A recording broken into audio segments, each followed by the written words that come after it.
February the 6th, 2024. I'm going to be your host tonight. Dana Durnford, somewhere. There you go. You can call in at 709-589-4406. 4406. Hope you had a great day, unless you're with the nuclear industry, of course.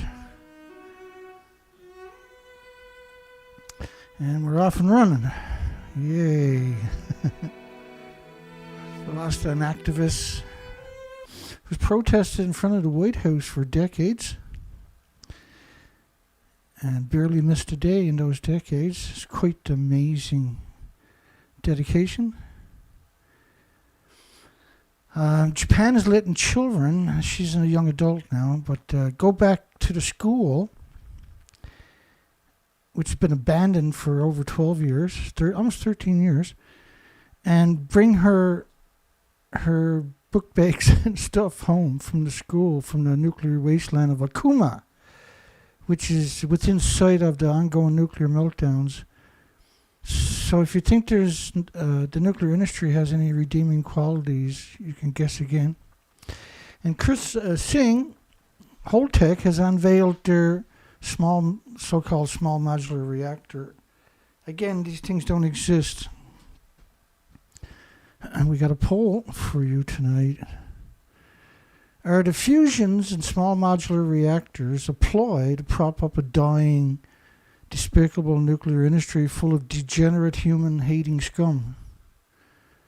It was about the only polite way I could do it. I had to keep redoing it because I was like, yeah, that's a little nasty, I suppose. The industry's nasty. Investigating chairman, one Fukushima may destroy the whole country. Collapse of a whole country is possible. One Fukushima. So there was multiple Fukushimas. There's 4 reactors, what I mean by that. On top of each reactor was 4 decades of reactor cores, around 10 reactor cores per building. And then the common spent fuel pool was also stuffed with reactor cores. That was at the same level as these buildings and was directly behind this building. In fact, you can see part of it back there.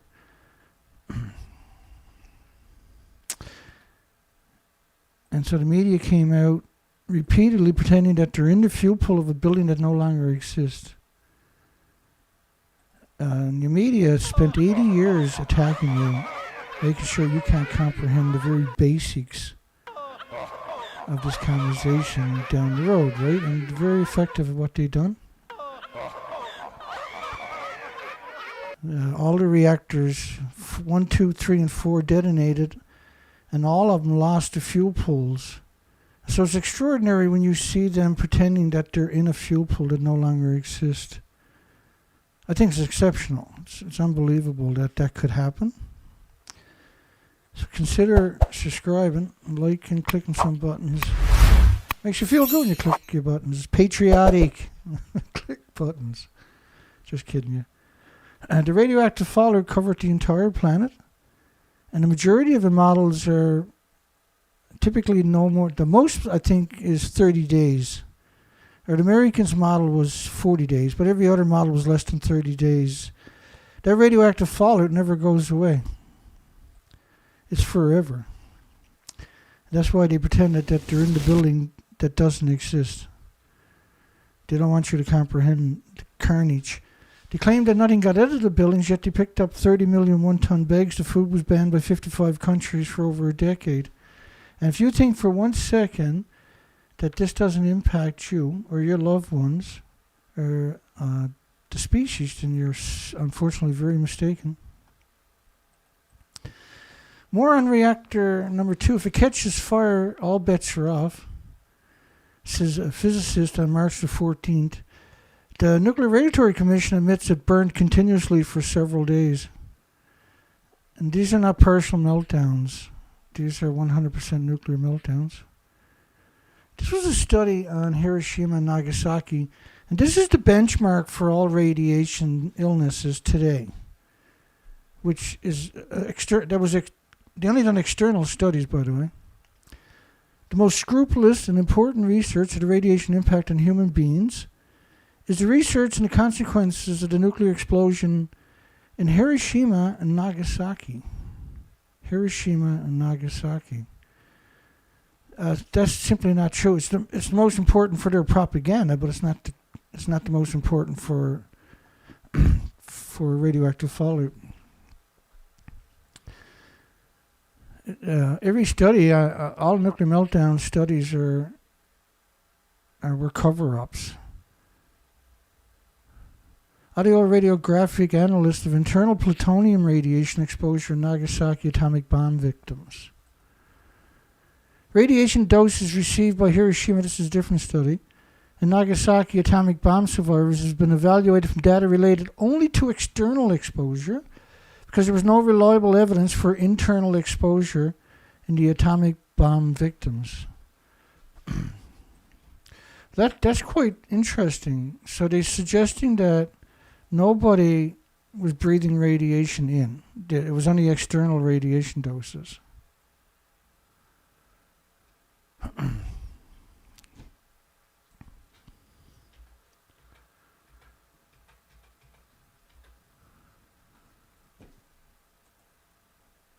Just bear with me 1 second. They found the isotopes of plutonium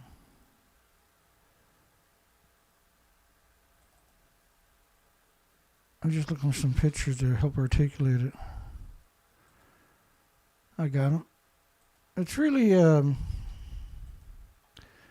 it's a failure of universities not to weed out these monsters.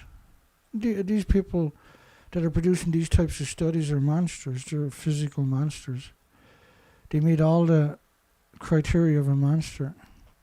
So imagine that you survived that, and then they say, well, yeah, you got external radiation, but no internal radiation.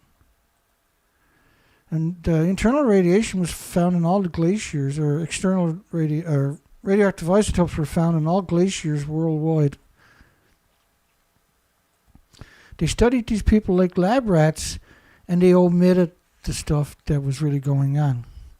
And the people that studied it are vile monsters, to say the least. So when you look at Hiroshima and Nagasaki, and you suggest that there was no internal radiation, that means you're an actual monster. Related only to external exposure because there's no reliable evidence for internal exposure. So they denied the survivors for over 74 years any health care because they said officially that nobody was able to get internal radiation. But the whole country would have had internal radiation from the radioactive fallout. Because think about what goes on here was everything you see there was atomized in aerosol and ionized and radiated, and they become radioactive particulates and particles and atoms. So it's not just a bomb, the physical 20 pounds in the bomb, say, right? It's the entire area that was devastated, atomized in aerosol and ionized and radiated, and then liberated into the environment as particulates. It's important because nuclear radiation is the most carcinogenic thing that exists, but it's not just cancer. There's heart problems, liver problems, lung problems, respiratory, pituitary, thyroid, adrenaline. There's many, many, many, many things you have to worry about. And it's not just thyroid, but thyroid, when the thyroid is irradiated, it means you're producing radioactive hormones. And in case of children, then it's devastating because they're growing. So it also means that their bones are full of radiation, which means it's not only radioactive hormones, it's radioactive stem cells being produced for the rest of their life. Up to 50 millisieverts per year, equivalent to a 1-year-old. That's 50,000 microsieverts. So think of 50,000 times 750 atoms in the body, pulsing energy every second. The body attacks every atom and the damage they produce every second. Because they pulse energy at the speed of light every second. Your body has to repair everything. And so you shouldn't be using the words millisievert for these doses. You should be using physical atoms because that's what we're talking about. How low doses of radiation causes heart diseases and strokes. There was, in California, quite a lot of different studies on the sulfur peroxide hydrogen buckyballs. This was a phenomenon they were aware of in the 50s from doing ocean testing. And the reason it's applicable here is because they were spraying salt water for the first 30, 40 days or so or more on the melted remains of the buildings that could have been burning at around 9,000 degree Fahrenheit temperatures. So that liberated the sulfur. The sulfur becomes these spherical balls, and they ingest the hot particles. Everything is a hot particle from a nuclear meltdown, by the way. And each particle is 2 billion times more toxic than industrial poison. So think about, you got a physical speck of a poison. So multiply it by 1 billion or 2 billion.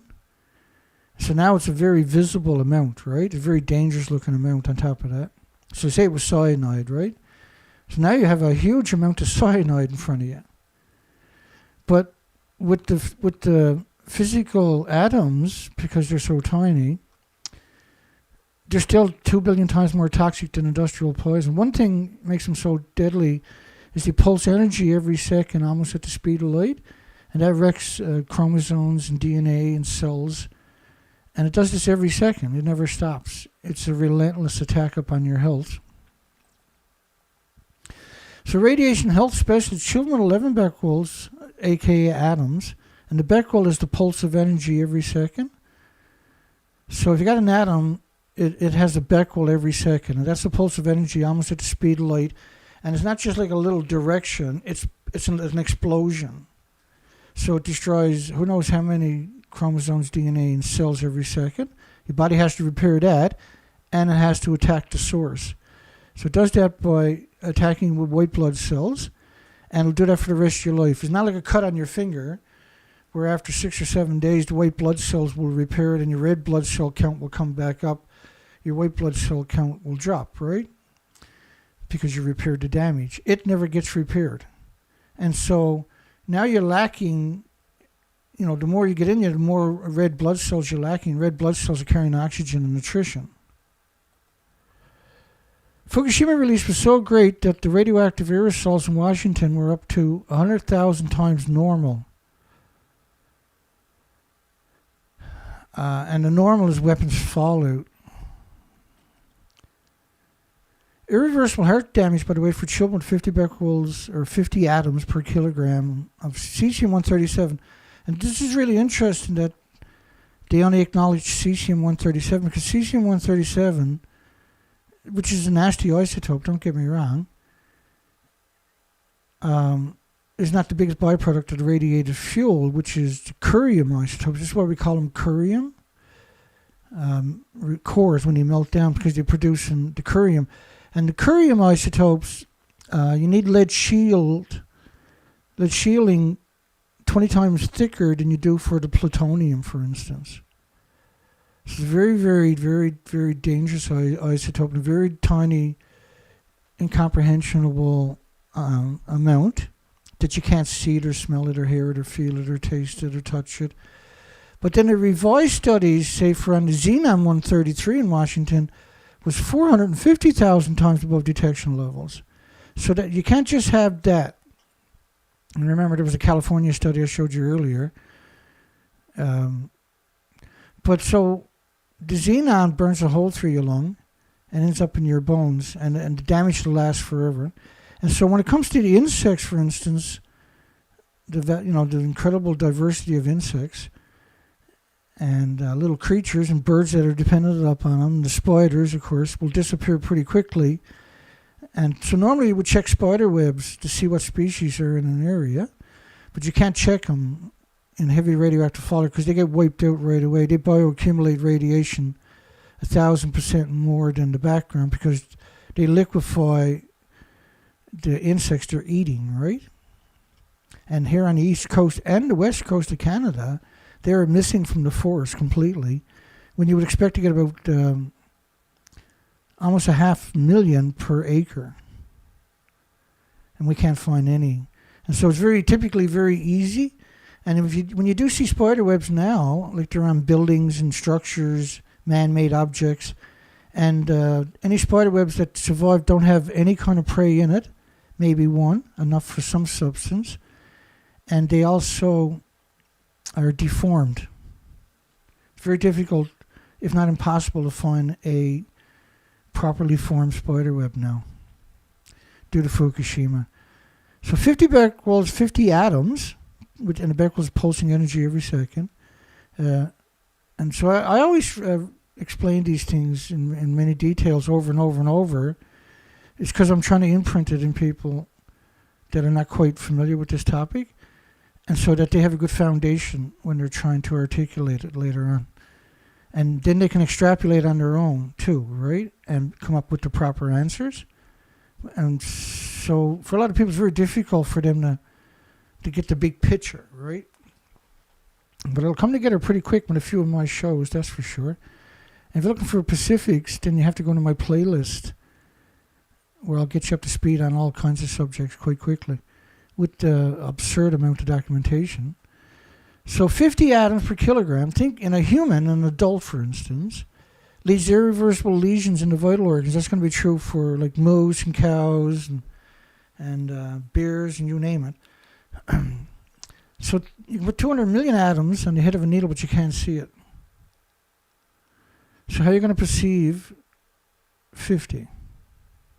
Right? There's no taste, there's no smell. So the reactors themselves, the stacks, the stacks they're talking about is the vents. These are very tall stacks, and they vent the fuel pools and the incinerators very high up, and that way it usually falls off site. The fuel pools are hemorrhaging radiation all day, every day, because they're still splitting atoms. And when you hear about nuclear waste, you don't know what to do with it. What they don't tell you is because it's splitting atoms. And that's why the majority of nuclear power plants are surrounded by farms. There are solutions. They refuse to talk about it or acknowledge them. They want to poison you. That's why these places are surrounded by farms. So Unit 1 and Unit 2 exhaust stacks, high radiation dose in the area, had measured over 10, well, Geiger counters they're using only measured 10 sieverts an hour. 3 sieverts is a lethal dose. So walking past the stacks, too close to the stacks, is a lethal dose. So how are you supposed to get in the reactors, which are quite, they're 100 feet away or less. How are you supposed to get in the reactors, which, by the way, you can't because they all melted down, when you can't even get near the stacks?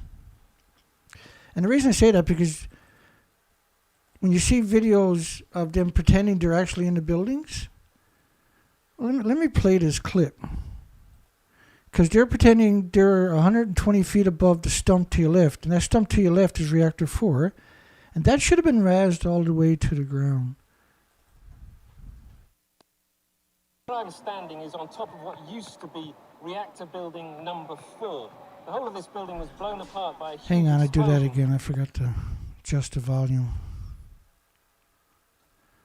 Let me start that again. Where I'm standing is on top of what used to be reactor building number 4. The whole of this building was blown apart by a huge explosion.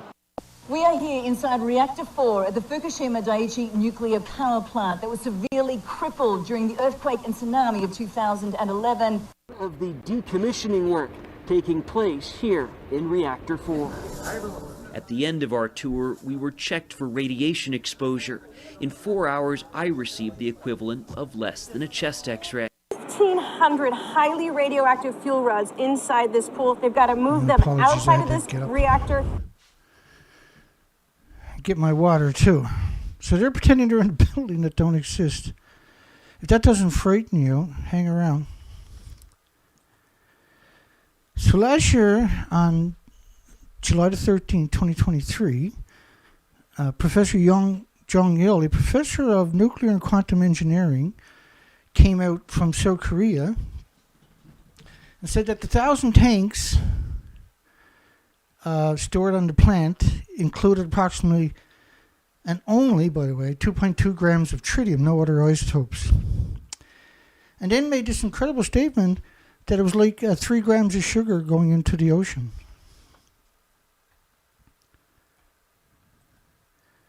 So you got the media pretending they're in the building that don't exist. You got universities with the sanctions. All of this is with the sanctions, International Atomic Energy Agency. We're getting there.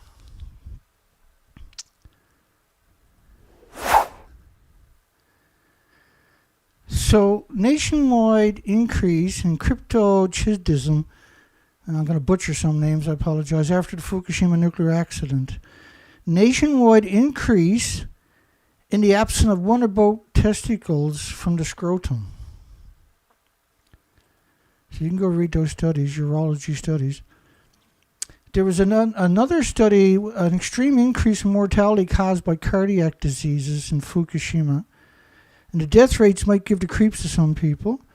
This is just Fukushima Prefecture only. Well, the number of deaths was up 12.5% of heart attacks, from heart attacks to extra 12,695 people. Tumors, cardiac diseases. But as a country, they stopped releasing the data after 2012. But within 1 year, there was an extra 865,000 people with cancers. Not everybody got health care. Not everybody was diagnosed. Not everybody got cancer. The cancer is just one of the many, many diseases and illnesses that'll manifest. Fukushima contaminated soil, which they say nothing got out officially now. And this is all cooked up by the International Atomic Energy Agency. But in 2019, there was 105,000 on-site storages. And you're talking... Let me give you an example. I apologize for not doing that.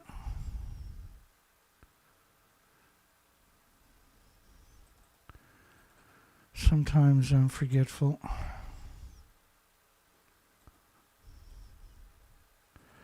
So there's 105,000 of these storage sites in 2019. At one point, there was 150,000 of those sites. So then the International Atomic Energy last year came out and said public trust key to projects reusing radioactive soil. And they want to use it for farms and everything else. You're talking about 30 million one-ton bags. And you put a one-ton bag in a one-ton pickup truck, bumper to bumper. That's 5 rows of traffic around the entire planet.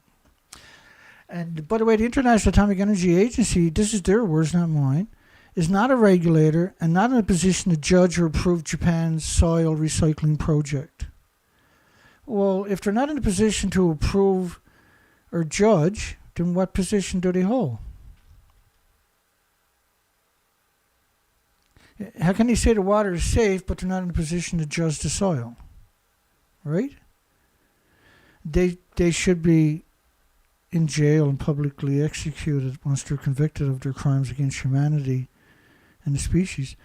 This is the actual International Atomic Energy Agency site on Fukushima, and they say the government of Japan remains fully responsible for the safety of the handling of the water. There is no treated water. We covered that quite well last night.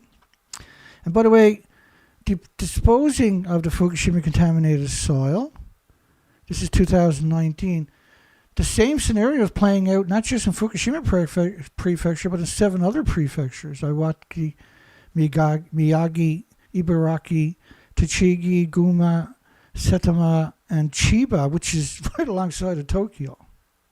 It's right on Tokyo's doorstep. We're getting there. We're gonna got 5 or 6 more clicks, and we'll get into the day's news cycle. That's what happens when I got too much time on my hands. I start doing stuff like this. Tokyo tap water shows radiation traces. No, they actually start giving children bottled water. So this was a weird story. This was 2011. This was the 23rd of March. This is 12 days after Fukushima tsunami. And 6 days after the last nuclear reactor blew up in the fuel pools. The plant operator has restored circuitry to bring power to all 6 reactors, and he turned on the lights at reactor 3. So they're saying they turned on the lights to this reactor. This is what it looked like originally. Can anybody see a light in there?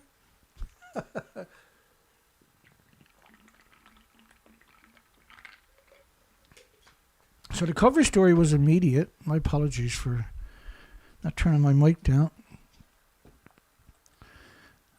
Cooling Fukushima possible after connection to the grid.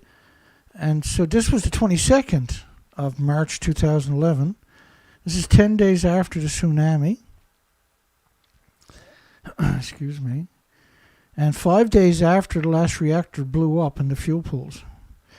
Cooling Fukushima is possible after connections to the grid. So how are you going to cool this? And by the way, they weren't connected to the grid. And if you go into my playlist, you'll see, look for pictures released by TEPCO, pictures of Fukushima reactors. There was 1,900 of them.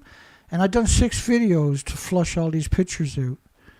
And we have dates for the alleged dates with those pictures. And so the media was quick to cut your throat. This is France 24, by the way, the government of France, suggesting that they were connected to the national grid on Tuesday.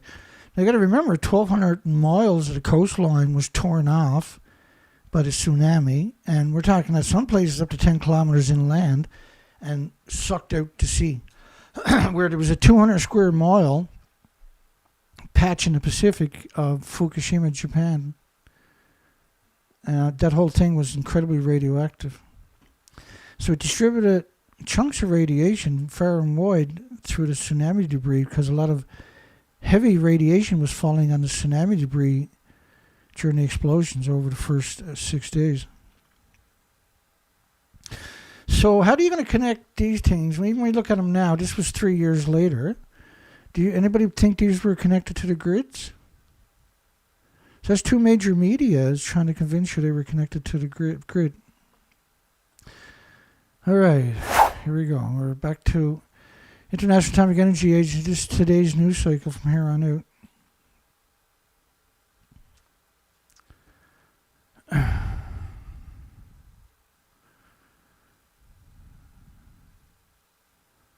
Hi, Stephen. Stephen Young. Hi, everybody. Hugs for everybody there. I see everybody. Just going to quick scroll there.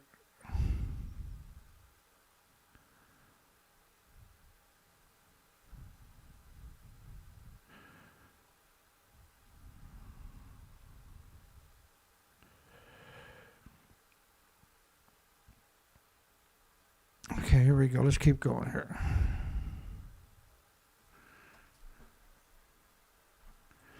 So IAEA chief to visit Ukraine's Zaporizhzhia nuclear plant to check the safety. UN nuclear watchdog chief Rafael Grossi said he would visit Zaporizhzhia nuclear power plant in Russia-occupied Ukraine on February 7th to see if it can be run with a reduced number of staff and whether its years-old uranium fuel is safe. So it's been running on the same fuel. Yeah, hi, Stephen. It's been running on the same fuel since before the war, and then they haven't changed the fuel since. And so typically you want to change a large chunk of the fuel every 18 months because the zirconium cladding becomes brittle and like fall apart. If it falls apart, then you can have a criticality happen in the containment because the pellets can get out and touch the other fuel rods, and this would spark an instant criticality event, which would lead immediately to a meltdown within, say, about 50 minutes. Because the temperature would get so hot, you would just evaporate all the water. The containment will blow, like we see in that Fukushima Reactor 1, 2, and 3. Reactor 4, they were changing the fuel. So it had 3/4 of fuel in the reactor core and 4 decades in the fuel pools, the 2 fuel pools at the top of the buildings. Aloha, all. Hi, Rock, Richard, Polly. Dana Nasana, hi everybody. Richard. Anybody I missed, my apologies. I'm just quick shoot as I'm looking down there. Let's come back to the poll for a second. Our fusion, which doesn't exist, and small modular reactors, which don't exist, and we waste an absurd amount of precious metals and material and resources and science and universities, energies and everything else when there's no hope in sight, rather than take, say, geothermal and resolve the drilling. Because geothermal, the only issue is drilling deep enough everywhere. And that is basically already solved, but it's not solved through the governments or the universities. Our fusion and small modular reactors deploy to prop up a dying nuclear industry full of degenerate human hate and scum.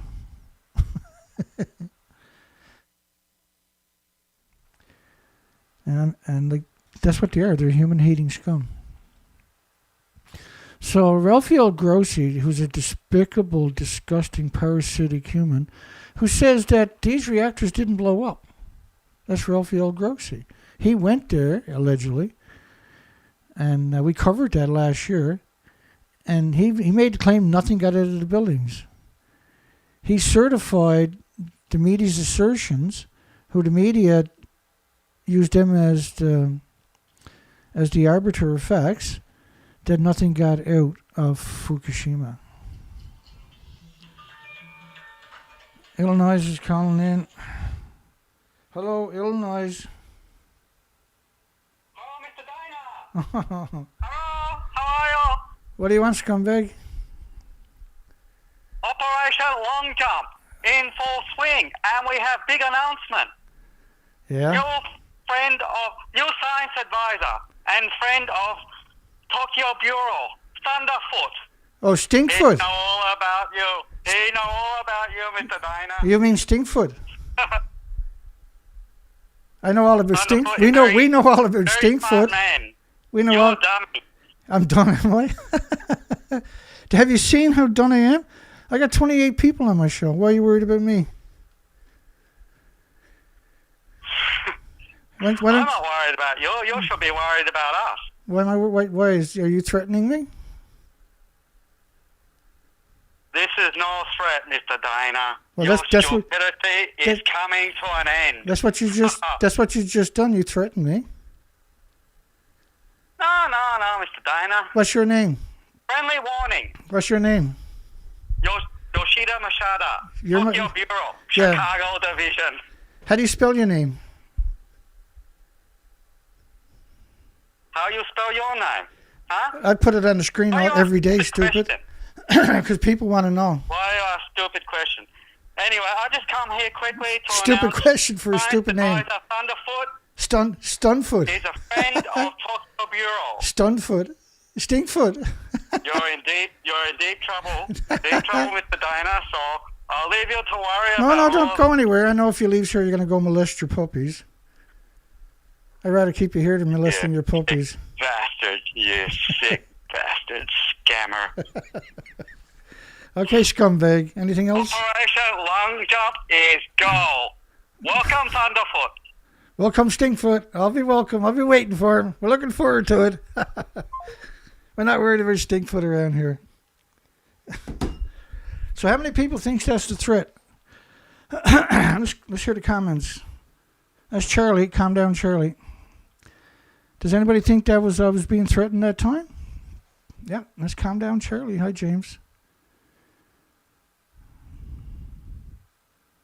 Yeah, that's Charlie. Calm down, Charlie. Highly paid actor. That's not an actor. He's been around 10 years, for goodness sakes. How many people think that I was just threatened? Anybody? Operation Long Jump. If you look up Operation Long Jump, then that's a threat. That's a threat. And so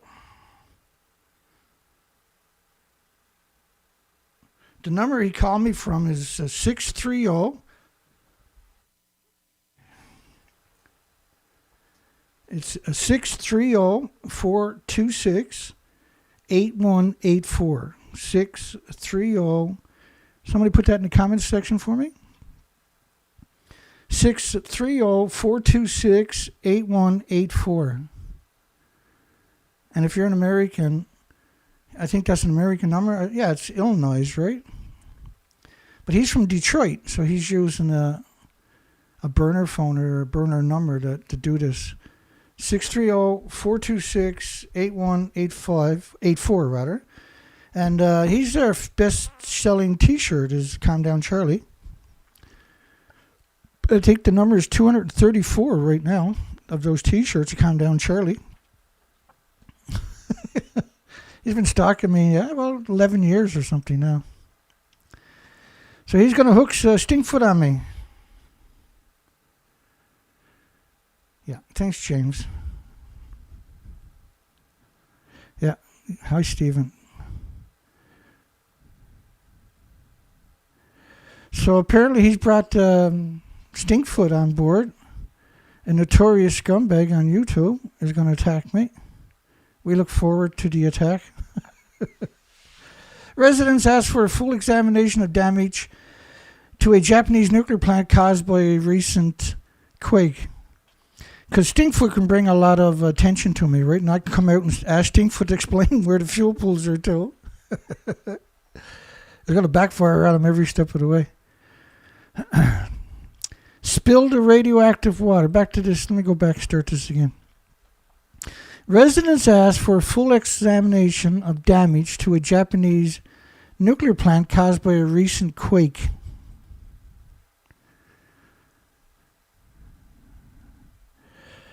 Yeah, Robert Thompson. Doug Ford says nuclear is clean energy. And billions are going into Darlington. The Darlington plant, when they built it originally, that bankrupted Ontario Hydro, right? So it's quite interesting. We'll be covering that coming up here later. 630 is a Chicago number. Yeah, oh, so it is, Illinois, Chicago. What am I saying? Yeah, 10 years ago, his number always went back to the Japanese embassy in Chicago.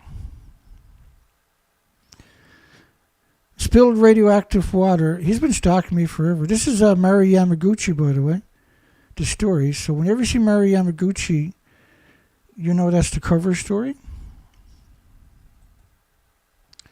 But the Calm Down, we call him Calm Down Charlie.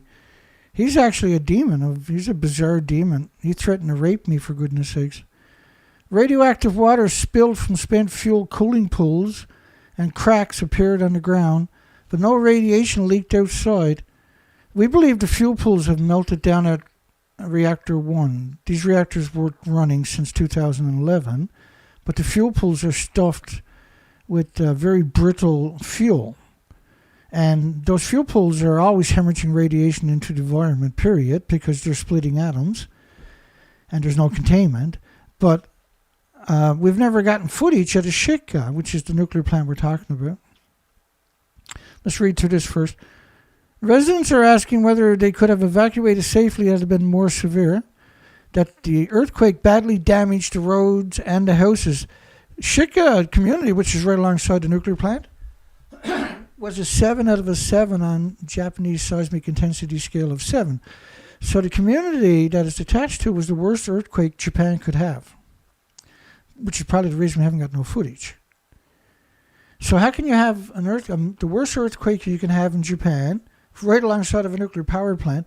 And he said in the basement of Reactor 1 was an upper 5 on Japan's scale of 7.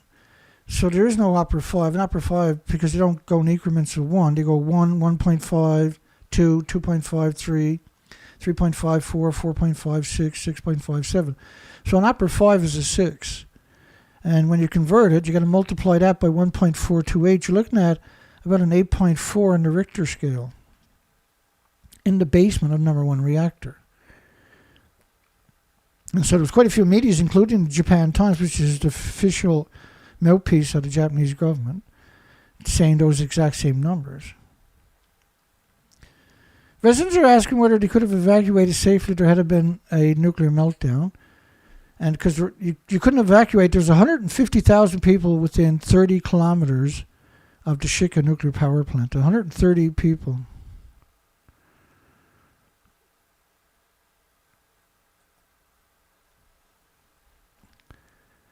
There would be no way to escape from the town, Shika, in case of a major accident at the plant.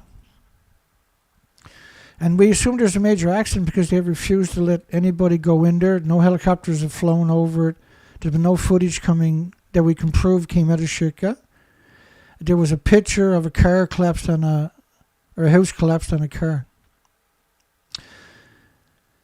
Extensive damage suffered by the houses and roads in the area of the Shika plant makes current evacuation plans largely unworkable.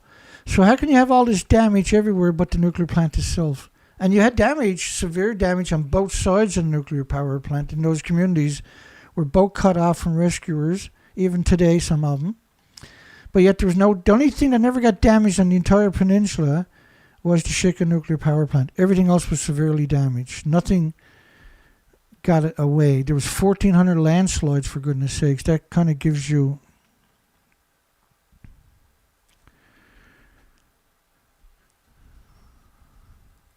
Yeah, I got a picture of Stinkfoot here. That's right, Richard. Let me see if I can find it for a bit of humor. Sometimes I get lucky, right? I don't know if tonight will be one of those nights. Oh, luck is with us. So that's Stinkfoot over there. And that's his brother, the shoe bomber. Remember the shoe bomber?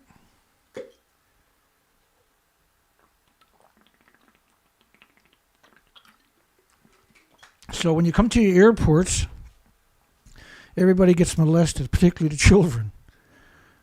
But if you're an invader coming across the border, there's no TSA. So millions come across the border every week in America, for instance. There's no TSA to greet them. But if you get on a plane and you pay all your taxes and you show them all your IDs, they're going to molest you before they let you on the plane, particularly your children.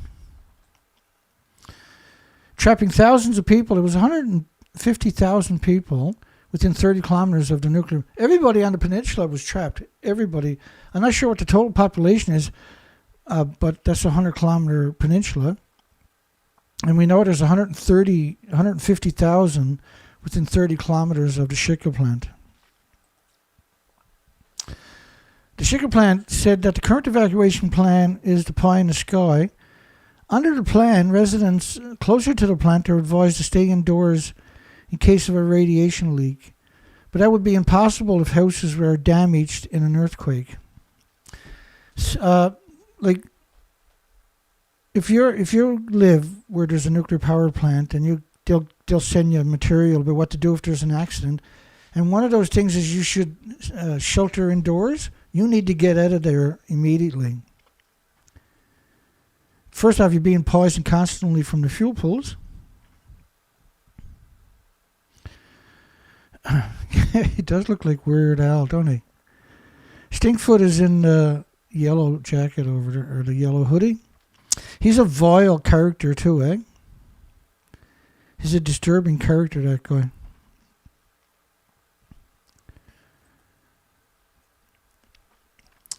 I had, on my other side, I had a video where I got 115,000 views where I tore them apart.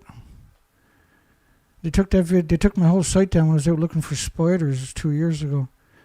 Shika plant said the current evacuation plan is the pie in the sky. Under the plan, residents closest to the plant are advised to stay indoors in case of a radiation leak. There's no such thing as a leak at a nuclear plant. It's an event.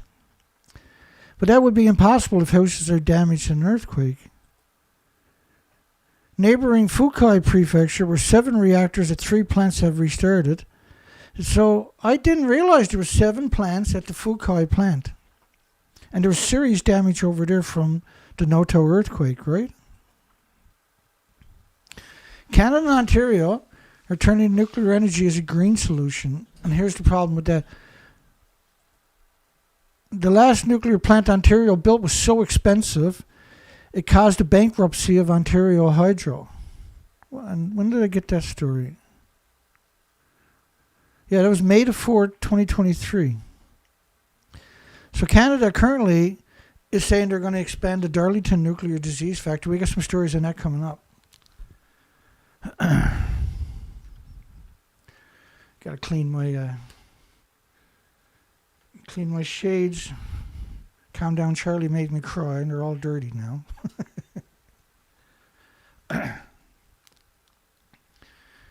But I wouldn't want to be Calm Down Charlie if I ever heard his voice in real life, I can tell you that much. He's in for a rude surprise. Guesswork continues over Japan's Rokkasho reprocessing plant. Now, I was going to do this story last night, and I put it for tonight because we were kind of overloaded. So it's already 26-year delay. 26 years. 26 years behind schedule. And what they're going to do is what they call a reprocessing plant, which is the dirtiest thing you can do with nuclear.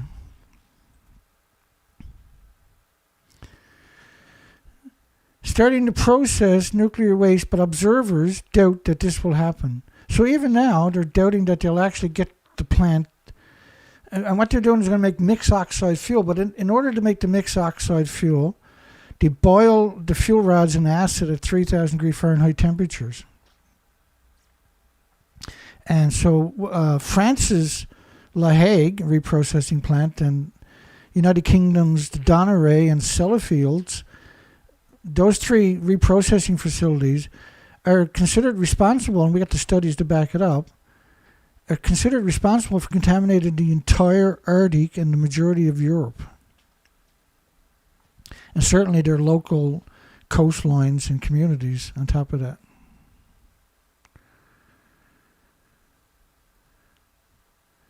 The facility is not finished yet, and as long as that is the case, the project will hang over Japan's nuclear industry like a warning sign of failure. Well, Japan is a failure. Construction began in 1993, my goodness. Only the Japanese could screw it up this bad. The original plan started operations in 1997. So this is supposed to start up in 1997, folks. That's absurd. 26 years ago. That's typical of nuclear, though, isn't it? It's just like there's all talk, no action, and then, thank goodness, I should say that. But the reality of it is, it's the industry attracts so many scumbags like Calm Down Charlie, who called me earlier. You can see what they're actually like, right? So, like, how am I a threat? I got 26, 27 people on my show. Why am I such a threat that they're threatening me? They're going to pay. Stinkfoot is now going to be working with Tokyo Bureau of whatever the hell that idiot machine is. Was actually supposed to process 800 tons of nuclear waste every year and produce new fuel for the nuclear power plants.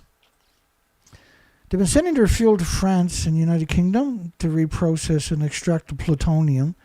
And in France and the United Kingdom ships everything back after, allegedly. Despite the problems, neither the electricity company nor the politicians wants to end the project, because Japan's nuclear strategy still relies on reprocessing. And they want to turn all the reactors they got into mixed oxide fuel reactors. And those emissions travel right across the Pacific Ocean and contaminate that constantly, and North America immediately within a week.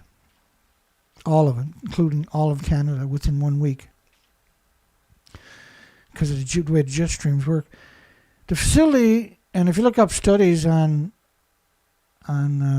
anthropogenic or emissions from just cars and factories in Asia, you'll see all kinds of studies on that. And remember, these particles are thousands of times smaller, and so they can travel much further, much quicker. And the pollution, in other words, from Asia, like automobiles and industries, contributed to the pollution indexes in the United States and Canada. They're factored in, eh? And so when Fukushima originally happened, the pundits were coming out, the pro-nuclear scum pundits were coming out and saying, well, it's too far away, can't make it here. I countered that with studies right away from Harvard, Yale, Stanford, Oxford, MIT, of pollution, right? Which is much bigger particulates. In addition, the facility is already used as an interim storage facility, but there's still no final storage facilities. An end to the dream of reprocessing could therefore... Now, by the way, go back to Calm Down Charlie for a second.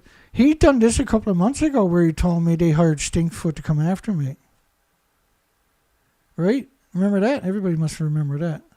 Because the majority of people that are here now were here then. Bless your hearts. An end to the dream of reprocessing could therefore lead to the local government insisting that the fuel rods are already stored in Rokkasho. This reprocessing facility that doesn't work is packed with fuel already, folks.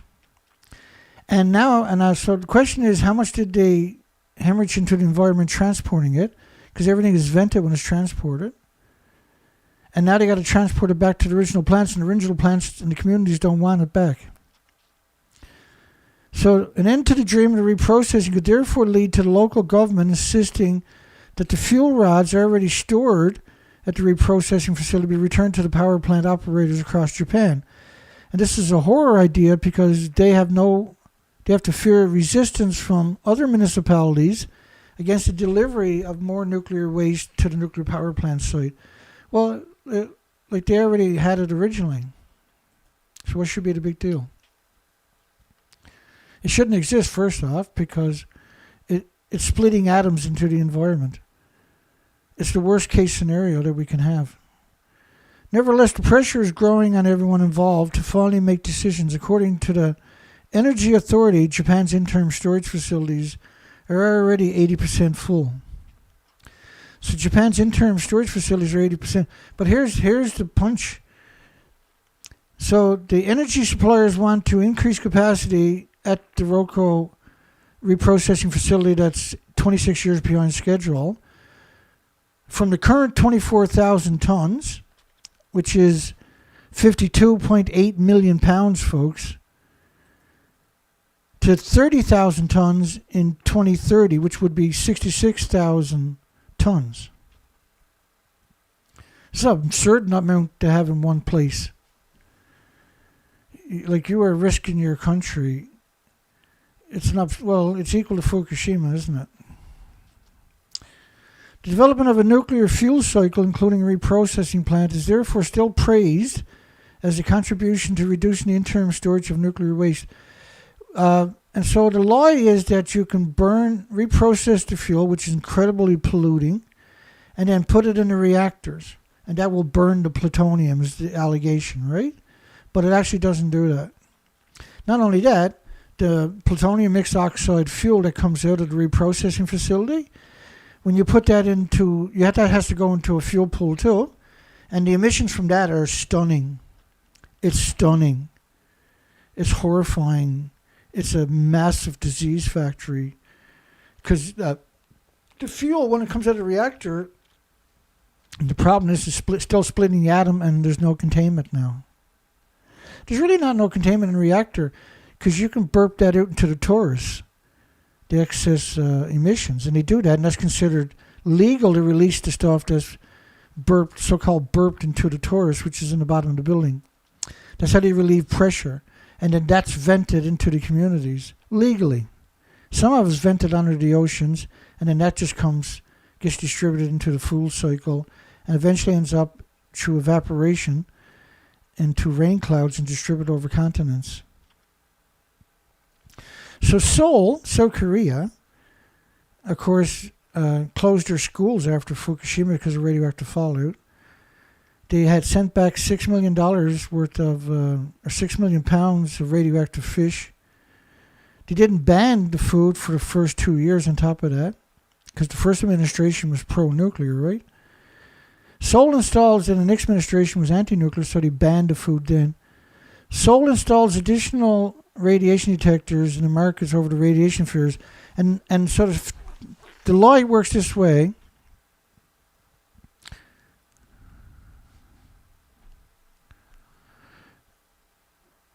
The law works this way.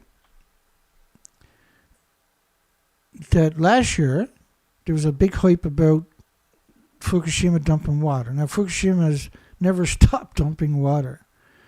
And they're trying to, and I showed you the South Korean professor saying there's only 2.2 grams of tritium in the 1,000 tanks that they have on site.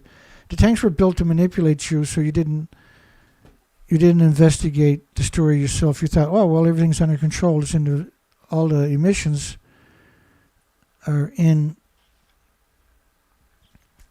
I have a good way of explaining this. All the emissions are in the tanks, right?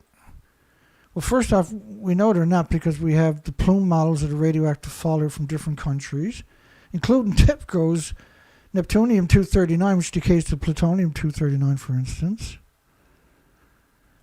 We have the media pretending they're in a building that don't exist. We have France's studies showing 1 million to 10 million atoms per cubic meter of air,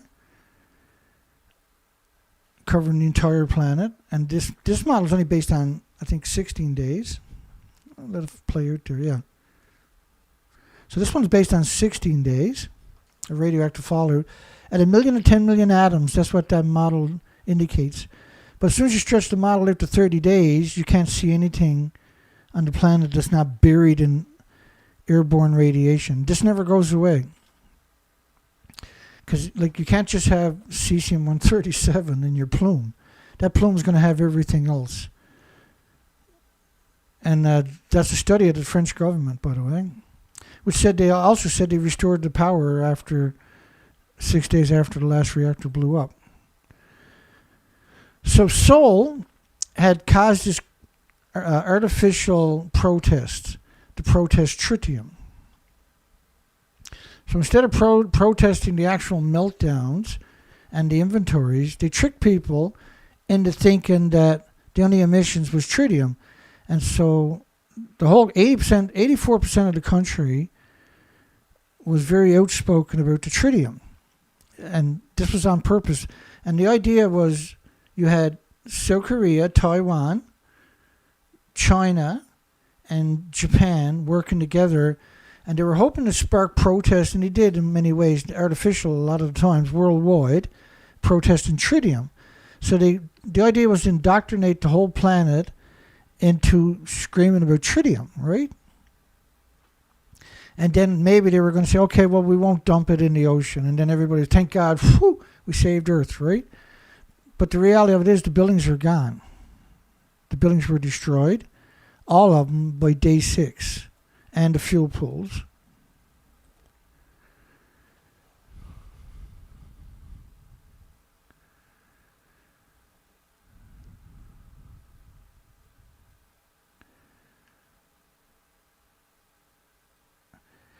Yeah, well, I blocked, hi everybody in the comments section. I blocked the number. Let's bring that up for a second. And everybody knows I've blocked the number many times over the years, and they'll just call back with another number. And I've blocked up to 3 numbers at the one time.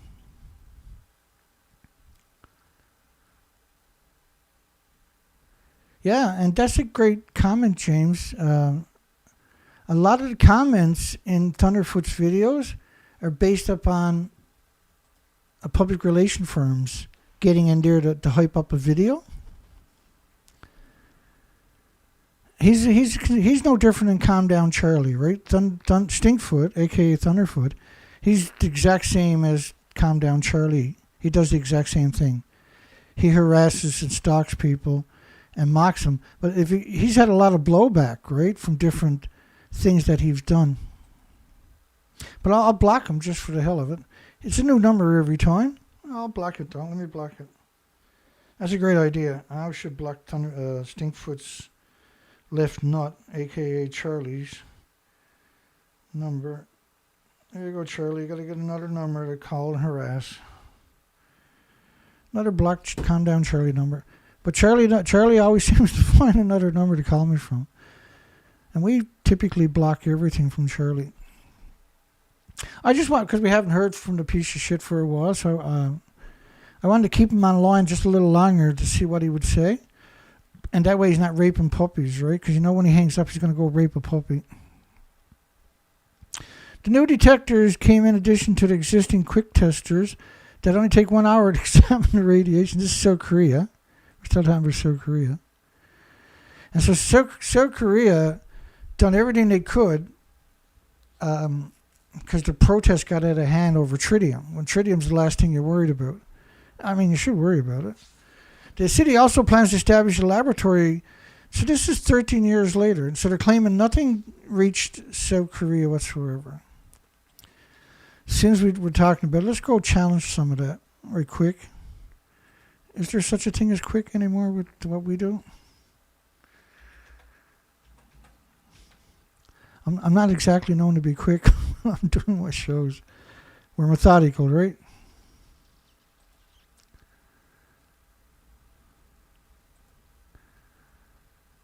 Yeah, let's do this one.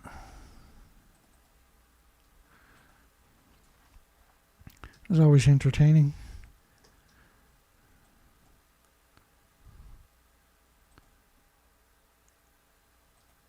Hang on, we'll get to the South Korean here in a second. Radioactive rain caused 130 schools in South Korea to close. So that was that administration. That's 2011, boy. Cesium-137 hotspots in Seoul, South Korea, is 1,000% the normal background radiation. It's 1,200 kilometers from Fukushima. South Korea radioactive store-bought seaweed measures 0.81 microsieverts per hour, which is about 600 counts per minute, 600 atoms. Radioactive iodine detected in 6 seaweed samples by South Korea. Concern over Fukushima contamination after TEPCO admits the plant is leaking. Leaking. Whenever I hear leaking, I want to punch a pro-nuclear in the face. These are not leaking. These are completely lost all their inventories. South Korea bans 35 Japanese seafood products. This is 2012 due to radiation fear. Well, how can you selectively only ban 35? How can you not ban everything? How does that actually work in science? South Korea bans all fishery products, 2013.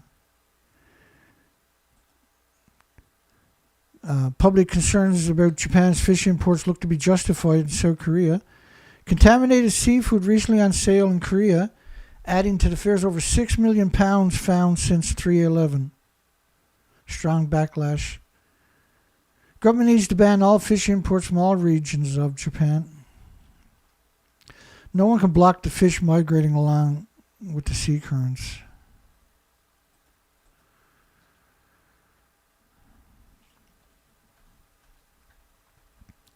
Bear with me. Well, we used to get these headlines of prefectures that were blocked. And that's a list of, that's not all of them, by the way. That's a list of most of them, but not all of them, of the prefectures that were blocked by 55 countries. So it wasn't seafood, that's agricultural. And Fukushima's right in the middle, surrounded by nuclear wastelands. So you want to do yourself a favor and avoid everything from Fukushima. Is it safe to eat the sushi? Answers to your questions about Fukushima. This is 2014. Oh, we're still in that pile. Hang on. Protesters demand removal of judge in Fukushima nuclear case. Apparently the judge is TEPCO's back pocket. The lawyers and the plaintiffs are asking the Supreme Court for the dismissal of a judge, Kusano Kuchuchi, who has close interest with the TEPCO company itself. Wow. So the lawsuits for some of the victims is presided over by a judge who works with TEPCO. The nuclear industry has corrupted everything. It's destroyed everybody's future. And even now, when it has not a single leg left to stand on, and like, you know, I got 30 people on my show right now. So I'm quite the threat. That's a threat. And Calm Down Charlie called in earlier and threatened me over and over and over. Operation Long Jump, and is going to bring in the assassin, Stinkfoot, and the list goes on. He was appointed to handle the case, but in 2021 was appointed director in charge of external affairs by TEPCO. So how can he be the judge in a corrupt country like Japan? How could that happen in a corrupt country like Japan? I got no idea. I'll turn it down before I start slurring.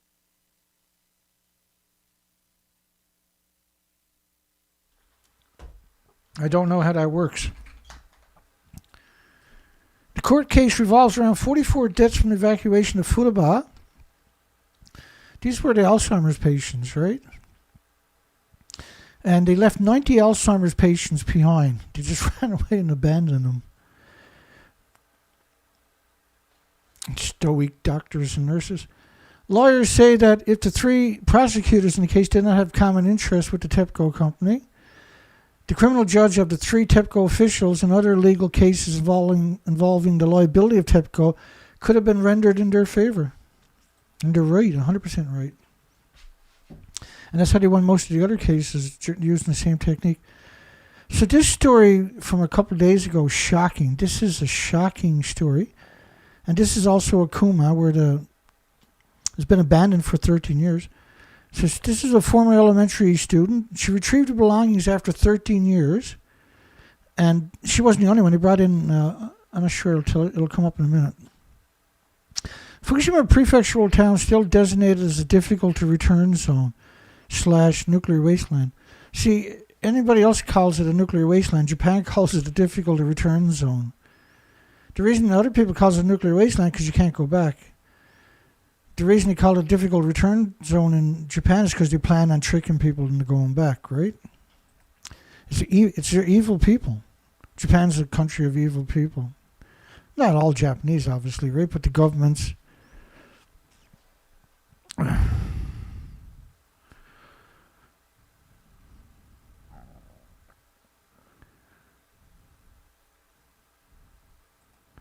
So here you got a kid in a nuclear wasteland going into a school that's been abandoned for 13 years because it's incredibly radioactive. It's absurd. It's like the whole story. The story's unbelievable. She visited her elementary school to retrieve her school bags in Okuma, Fukushima Prefecture. And the major scumbag media, Okuma, which has nobody lives in the town, so how could this be from Okuma? Former pupil of the elementary school in Okuma, when you look out the south door or south windows at that school, you're looking at the nuclear meltdown. Fukushima Prefecture visited on Saturday to pick up their school bags. This is a whole bunch of pupils and students. And other items that remained following the 2011, like their clothing and shoes, maybe, who knows. Former pupils to pick up their school bags and other items. It's unbelievable. 80 victims went back into a nuclear wasteland that's abandoned because it's a nuclear wasteland. Not a no-go zone, but a nuclear wasteland. About 80 people, along with their family members, visited the Kumachi Elementary School to retrieve their belongings that had remained uncollected for 13 years because, it's a nuclear wasteland. The school is located in the part of town that remains designated as a nuclear wasteland following the nuclear meltdowns triggered by stupid building reactors in an earthquake and tsunami zone. The school grounds were overgrown with radioactive weeds, and the radioactive classrooms were in a radioactive cluttered state, and it was as if time had stood still. Yeah, for at least another 1,000,000 years. Visits to the retrieval personal radioactive belongings taking place at the school in other difficult to return areas, nuclear wastelands, including on the other side, Fukushima. Fukushima is on one side, and Okuma is on the north side. And so both of these are joining at the hip to the nuclear plant itself. And they're both, you can see the nuclear plant from the community, from the schools. How can you be that evil? How can you be that sick and disgusting and demented and sadistic?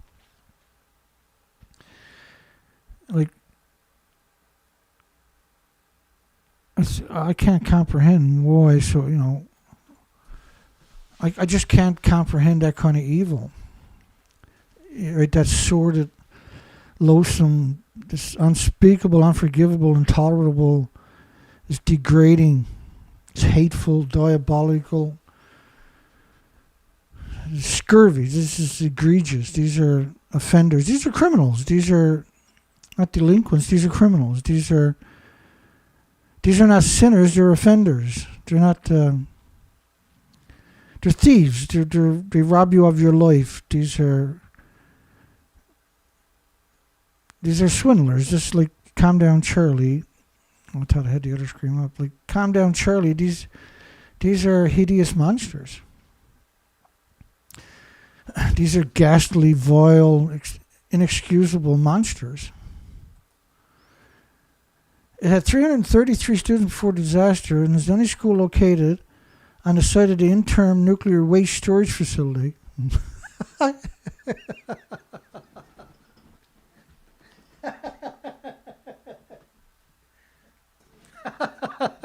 Only the nuclear industry could be that evil, eh?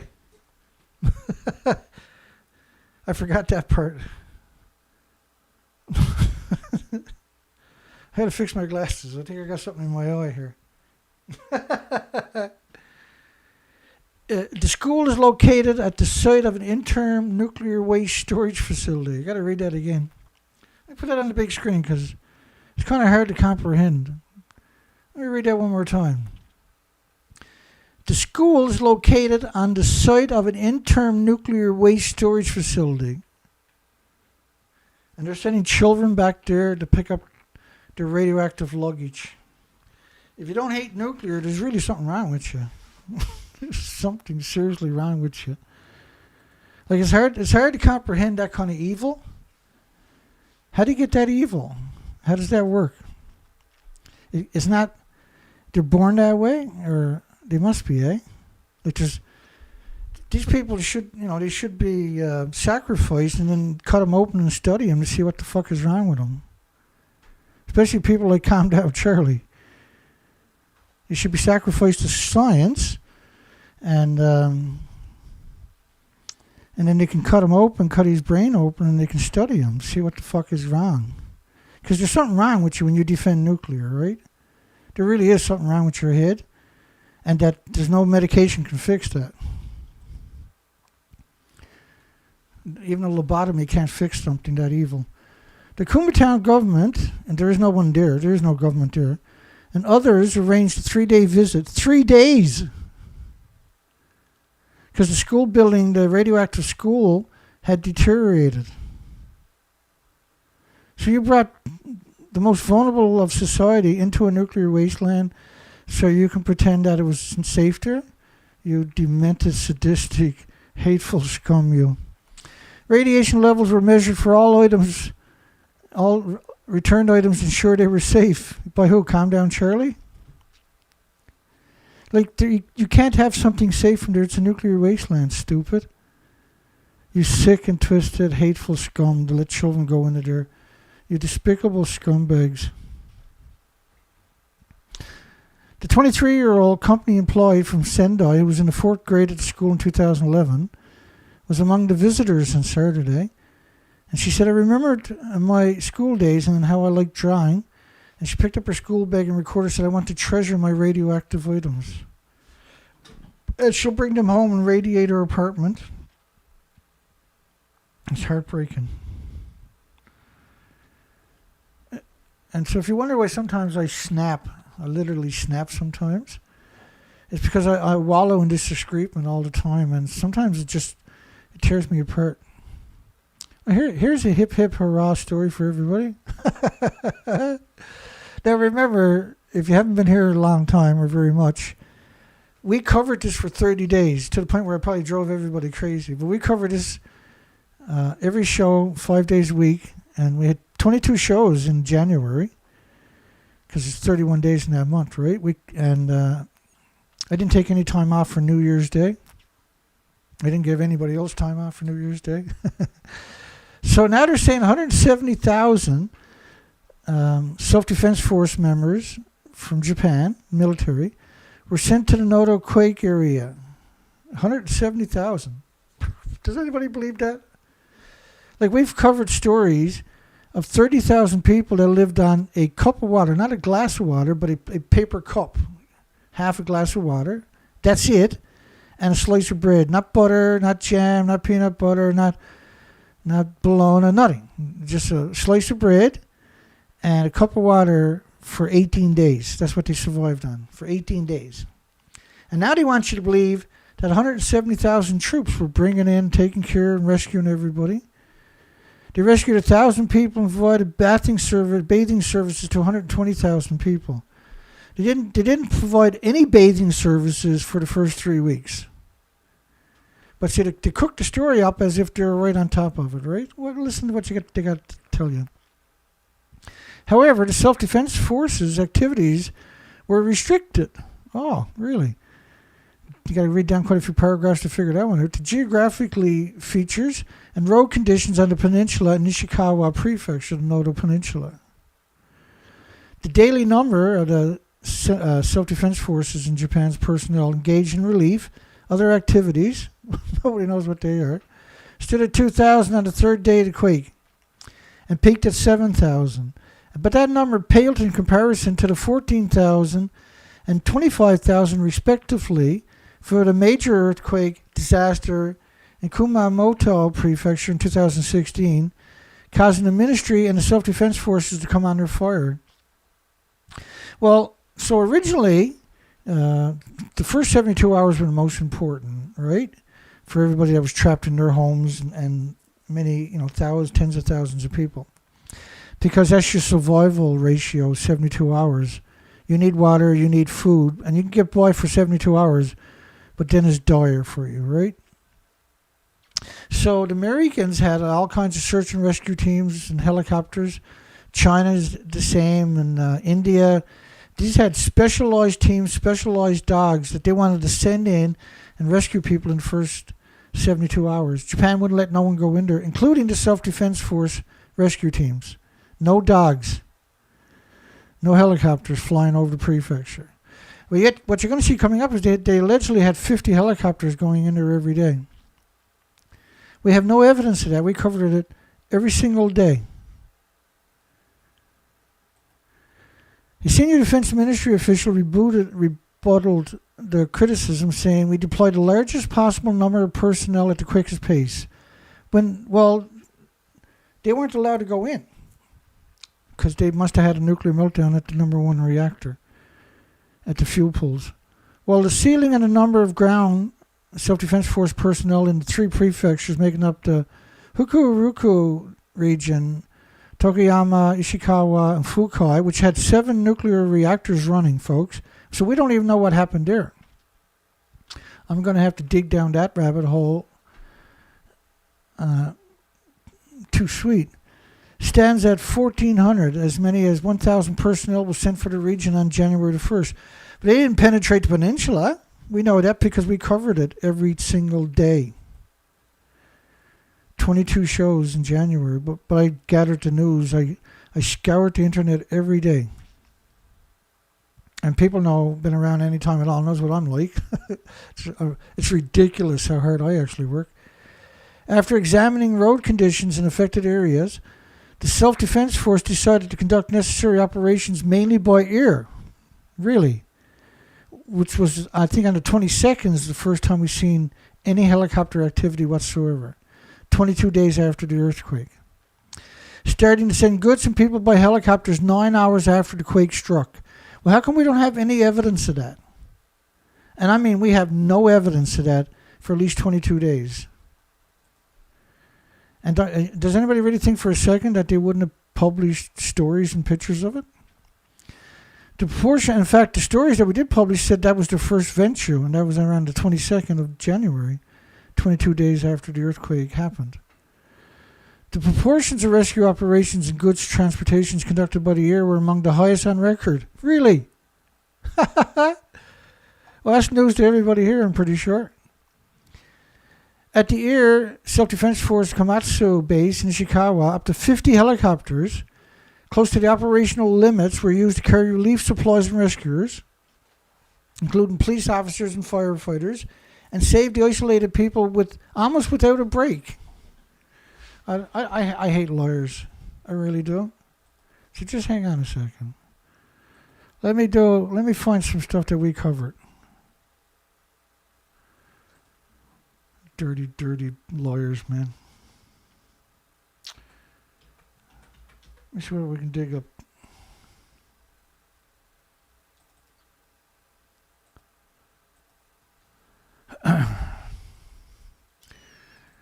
I think the only way you can describe Japan is insane, right?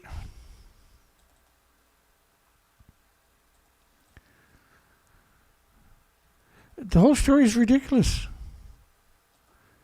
To suggest they sent in 50 helicopters is absurd. I should have done this earlier, obviously. Just bear with me, I might get lucky.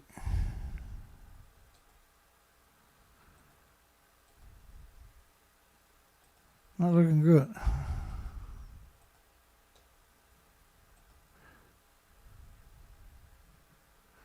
Yeah, well, we'll figure it out.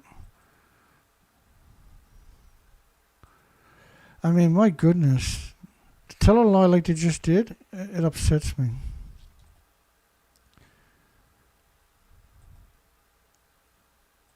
It absolutely upsets me. Let's keep going because I got too much to get through. This is Japan Times. Wait, now I'm going to double check. Yeah, this is the Japan Times. The Maritime Self-Defense Force delivered personnel and goods with the use of its large landing craft, air cushion landing ships. How come we haven't seen a single picture of it? How come the Japan Times is not going to show us a picture?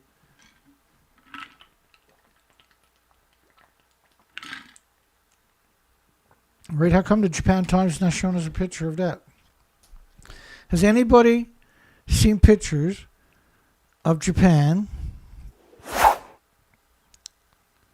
using, and we talked about that, why aren't they using the landing crafts like the hovercrafts?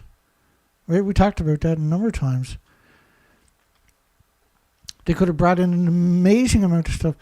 I mean, like, you know, there's 30,000 people who are living on a cup of water and a slice of bread for at least 18 days. Which means what they're telling us here can't be true, right? They might be doing it now, but they didn't do it like they claimed right away.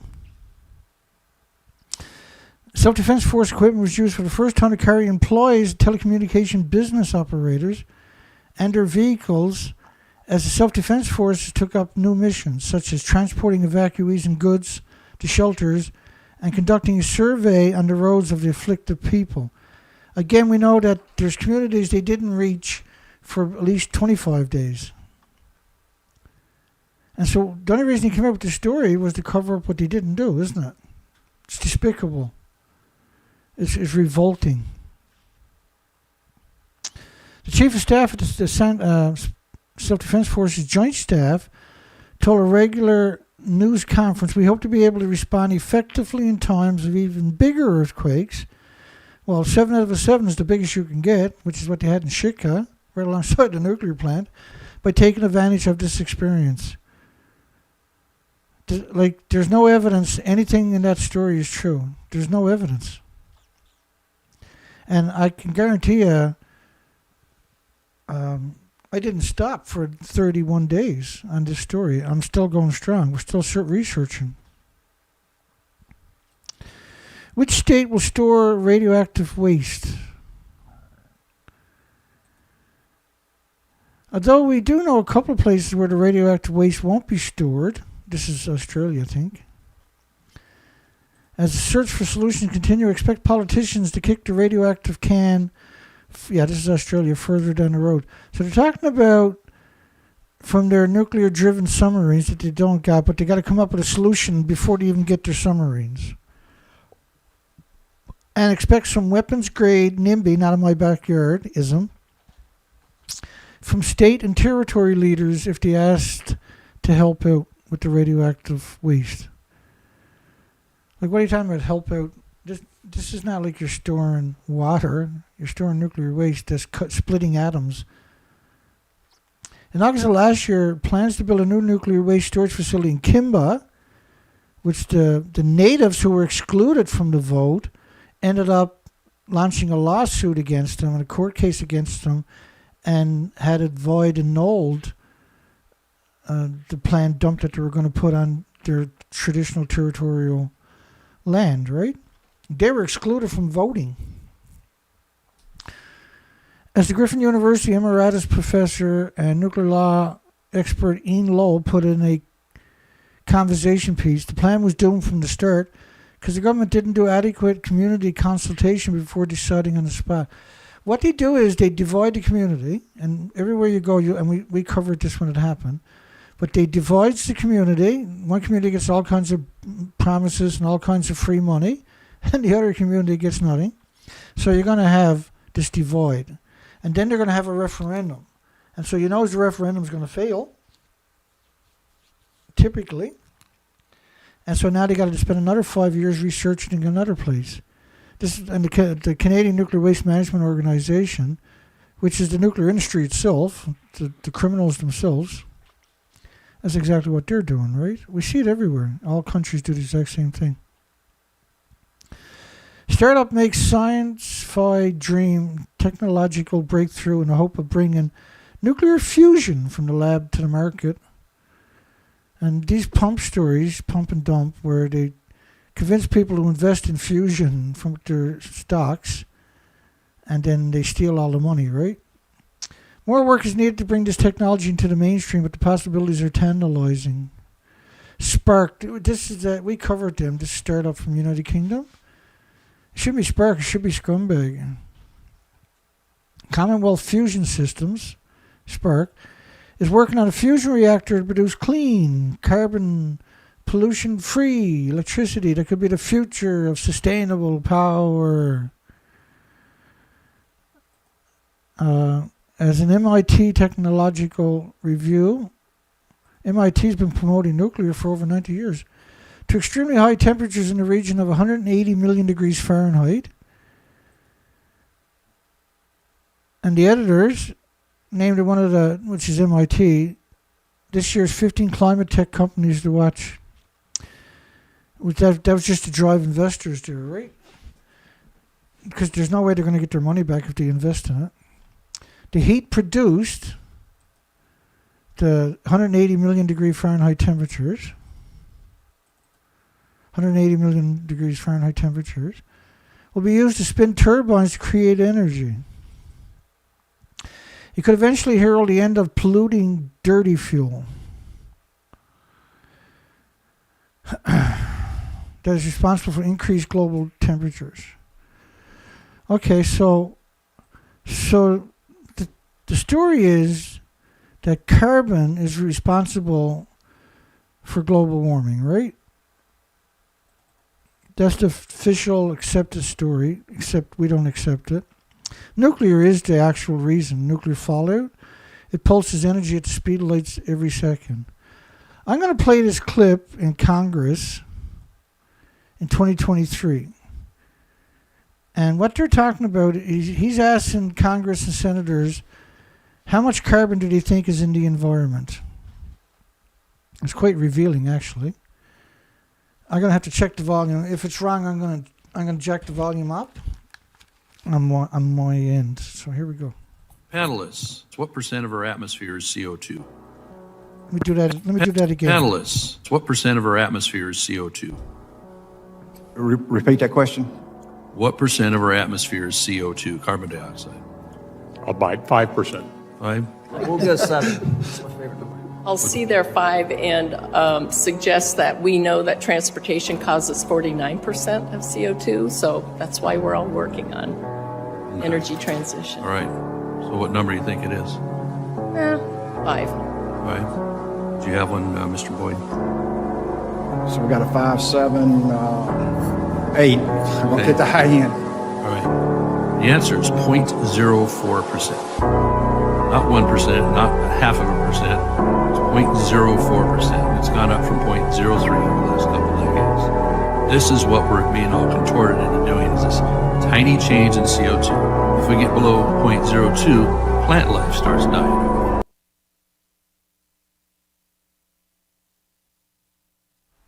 So if you get below 0.2%, plants will die off. So currently the official number is 0.04%. So these people were suggesting as high as 8% was carbon in the atmosphere. And so what is causing global warming then if it's not carbon? It's 80 years of radioactive plumes that covers the entire planet. And unlike carbon, which we can't have, if we got no carbon, the planet would look like the moon. But radiation, what it does is it pulses energy in every direction every second. So think of a snowstorm that covers the entire planet in about 20 or 30 days. Up there is 20 days of radioactive fallout from TEPCO, from Fukushima. So this is an invisible plume that covers the entire planet from the bottom of the ocean to the upper tropospheres and higher. And it's pulsing energy like an invisible snowstorm. So think of a snowstorm, because it's easy to think of a snowstorm, but now it's invisible. Instead of snow, it's radiation.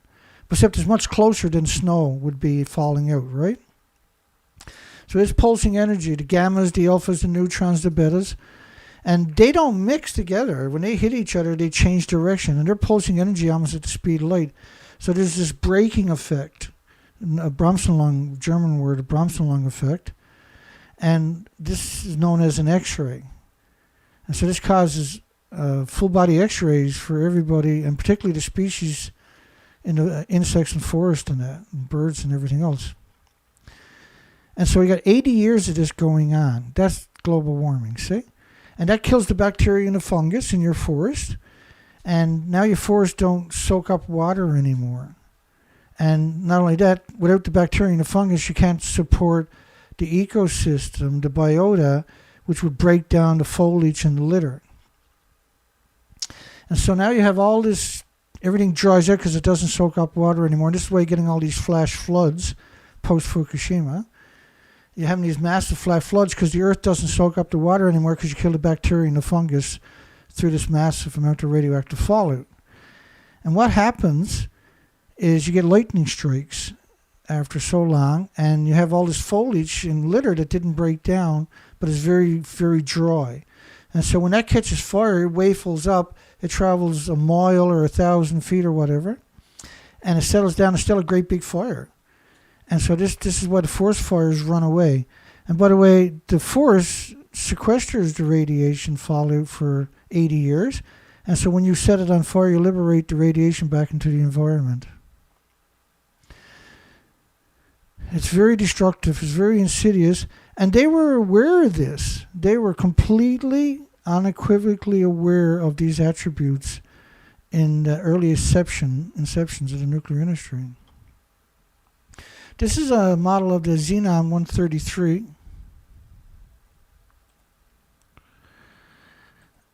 And probably not the best model. I think the best model is the French's model. That's also the Xenon-133 radioactive fallout from another institution. But this model is basically cesium-137 at 1,000,000 to 10 million atoms per cubic meter of air. These are unparalleled numbers. These are numbers we've never heard tell of before. And this is a fraction of the isotopes you should be worried about. And you have to worry about all of it. The isotopes of curium, which is the biggest byproduct of the radiated fuel rod, they're the biggest byproduct, not cesium. And the studies on the curium, same as the studies on the plutonium, it killed all the animals with typically 3 tumors. So when you get infected, let me bring that up. When you get infected by plutonium, you'll get 3 tumors. Animals, pets, dogs, birds, you name it. Let me bring that up for you right quick. Thanks to KRQE in New Mexico, who attacked me, and I went through their pundits and found Dr. Raymond Gilmedy. And Dr. Raymond Gilmedy kills big old dogs and big old puppies for a hobby. And so, first off, let me show you the plutonium studies. So 144 beagle dogs with a single inhalation And within 3 years, death from radiation occurred from 1.5 to 5.4 years after exposures. Tumors of the lungs, the skeleton, and the liver occurred beginning about 3 years. Now, all three tumors, the majority of dogs had all three tumors. So humans, we would expect to get the same. Bone tumors found in 93 dogs were the most common cause of death. They were competing with lung and liver tumors. Lung tumors in 46 dogs were the second most common cause of death. And liver tumors occurred in 20 dogs, but were the cause of death in only 2 dogs.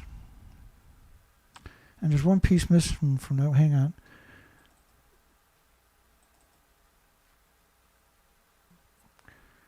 And I can't always find it for some reason.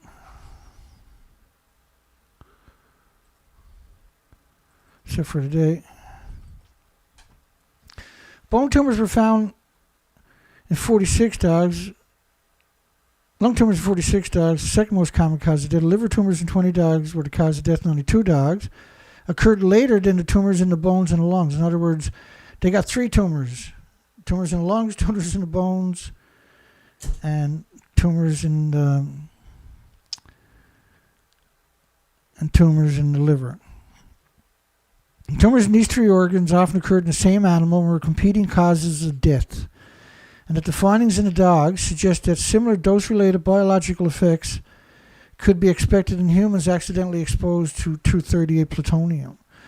But see, dogs' livers or kidneys are 50 times more efficient at removing the radiation, like plutonium, than a human kidney. So humans are actually 50 times more vulnerable than the dogs are, and the dogs all died in all the studies. Okay, but the biggest byproduct of the radiative fuel rod, curium isotopes, are the major byproduct in the irradiated nuclear fuel. Need lead shielding 20 times thicker than you do for plutonium. That should frighten you.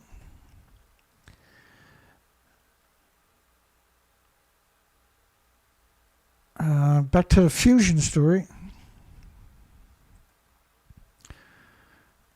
So they're using 62 miles of high-temperature superconductor tape, for instance. 6,200 miles, rather.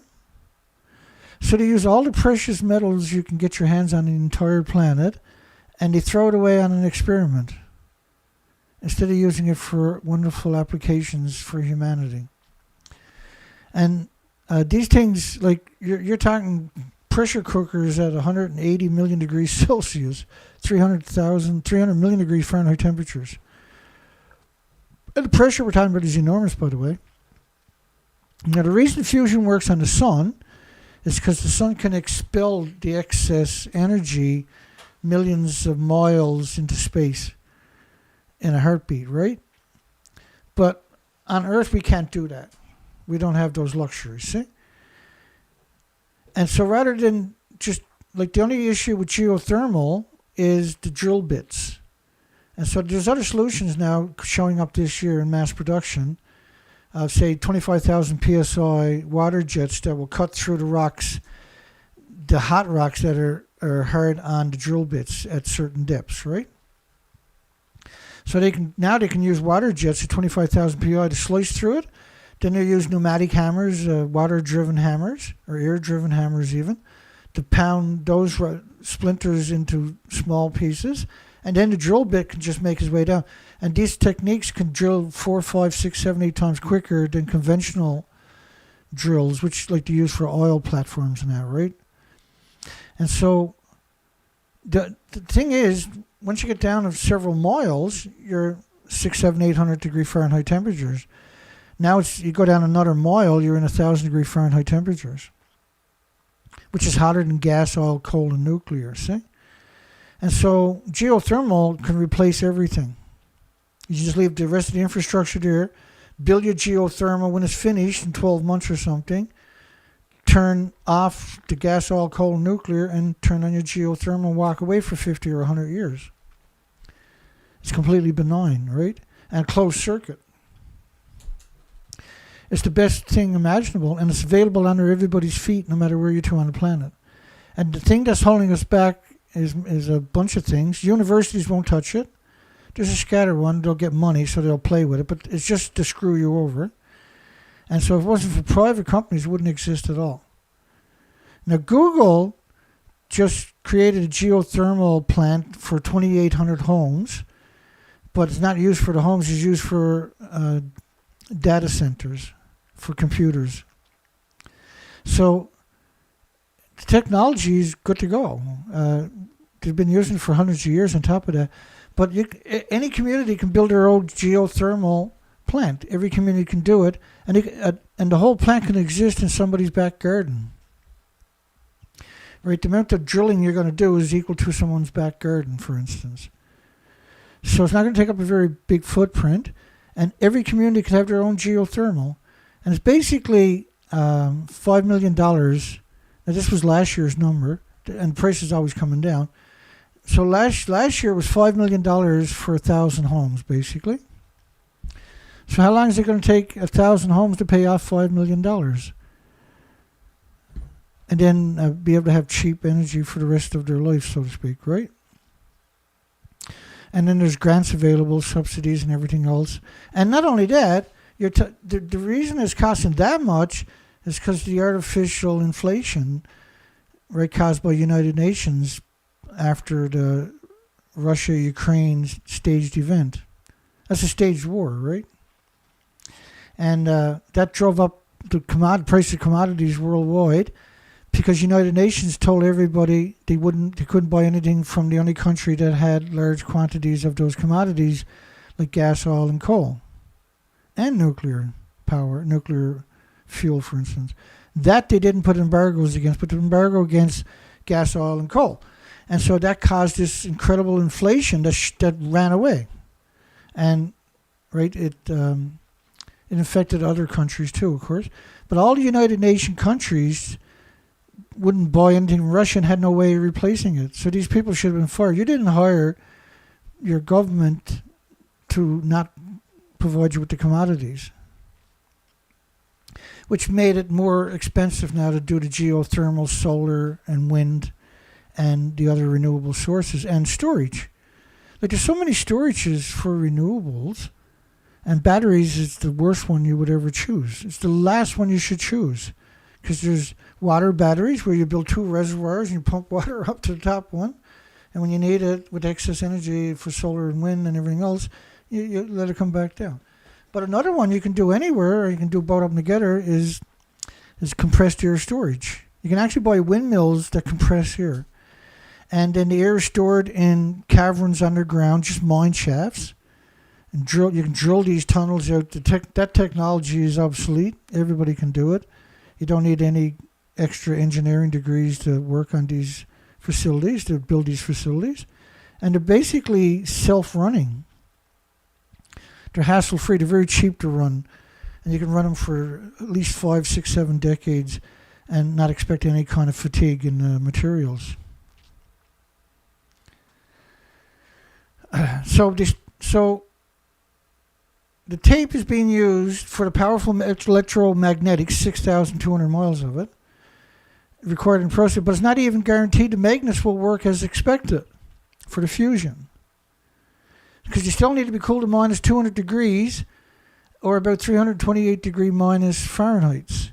So you got to use, the whole story is ridiculous. Why are we even looking at it when geothermal is good to go? We don't have to spend 50 years hoping and praying.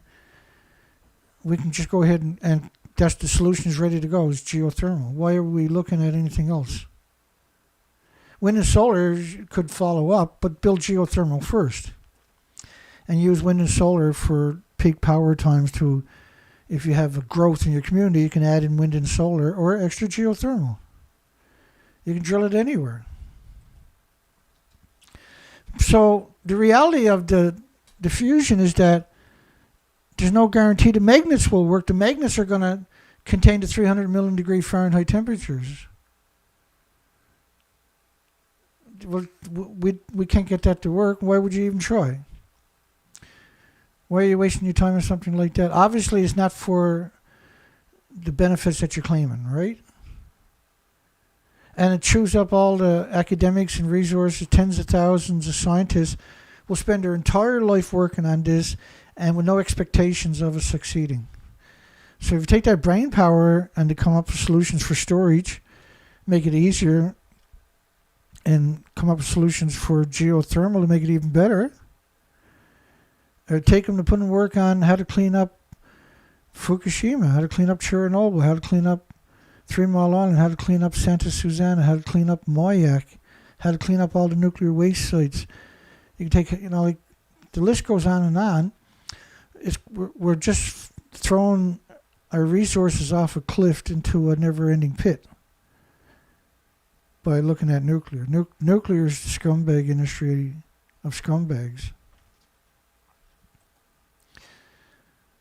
So the tokamak, a device that heats up isotopes of hydrogen using radio waves to extreme high temperatures in the regions of 180 million degrees Fahrenheit. There's no evidence that any of it's going to work. And they could go 50 more. The joke of fusion is it's at least 50 years away. 50 years later, still the joke is it's 50 years away. So 6,200 miles of high temperature superconductor tape for magnets to control 300 degree Fahrenheit temperatures. It's like the whole story is so friggin' stupid. Only the nuclear can cook it up. A commercial reactor at least 10 years away. Could be this first plasma by next year. Yeah, we heard that every year for at least the last 2 decades that I've been playing with this, doing this kind of stuff. Commonwealth Fusion System believes it will generate its first net energy gain. I'm going to put that on the other screen. Of 100 megawatts of fusion power could be created in 2026. But like they all make the same promise. Like NuScale was going to give us less than 500 megawatts for $20 billion. And they still couldn't. And they had everything given to them. They had everything given to them. They got rubber stamps for everything they wanted to do. They got all the money they could ever dream of. I talked to one of the guys. He had 20 race cars in his garage. He stole that much money, I guess.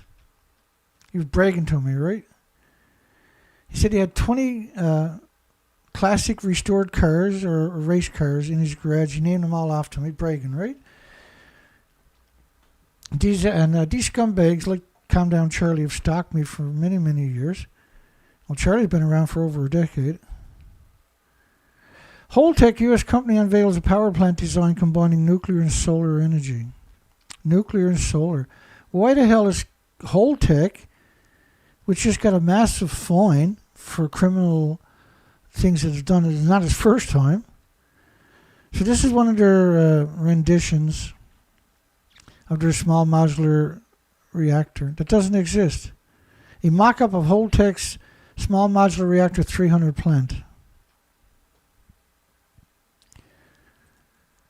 The agreement sees Ukraine's energy Energoatom, whatever you call it, and Holtec jointly developing a plan for the expedited construction commission of up the Holtec small modular reactor plants in Ukraine. Like, why are you going to try to build something in a war zone where everything is destroyed anyway? And then you exported how many people worldwide right away? Like, they've done it in Syria, and now they're doing it again. Both of these were staged events. Both of them have involved Russia. In the country for the production of equipment, so why did everybody help Russia? And yet everybody's borrowing Russia's commodities, which caused massive inflation worldwide, and the only people who profited on it was the large corporations. And everybody else lost their ability to eat 3 meals a day, to build the plants. The two companies will establish a joint office, carry out work for licensing and deployment of the small modular reactor 160 reactor technology throughout Ukraine, with the focus on former coal generation sites, which is the best thing geothermal could be used for. Geothermal is perfect for that. Why would you use small... Why are you going to build all kinds of nuclear reactors in a war zone?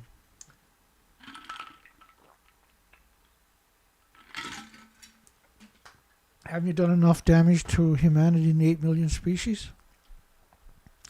They own and operate Ukraine's fleet of 15 commercial nuclear... Well, they're not all running. Zaporizhzhia is all shut down for starters. Said on social media. So basically it's just a rumor, right? There's no science behind it. There's no applications into the regulatory agencies. There's no license. There's no actual design. Like giving us a picture that looks like it was created by artificial intelligence, no less. Again, this is a scumbag industry. And this is why we got a poll tonight asking the very question of, are fusion and small modular reactors a ploy to prop up a dying nuclear industry full of degenerate human-hating scum? Because if you look at this industry very long, that's the conclusion you come to.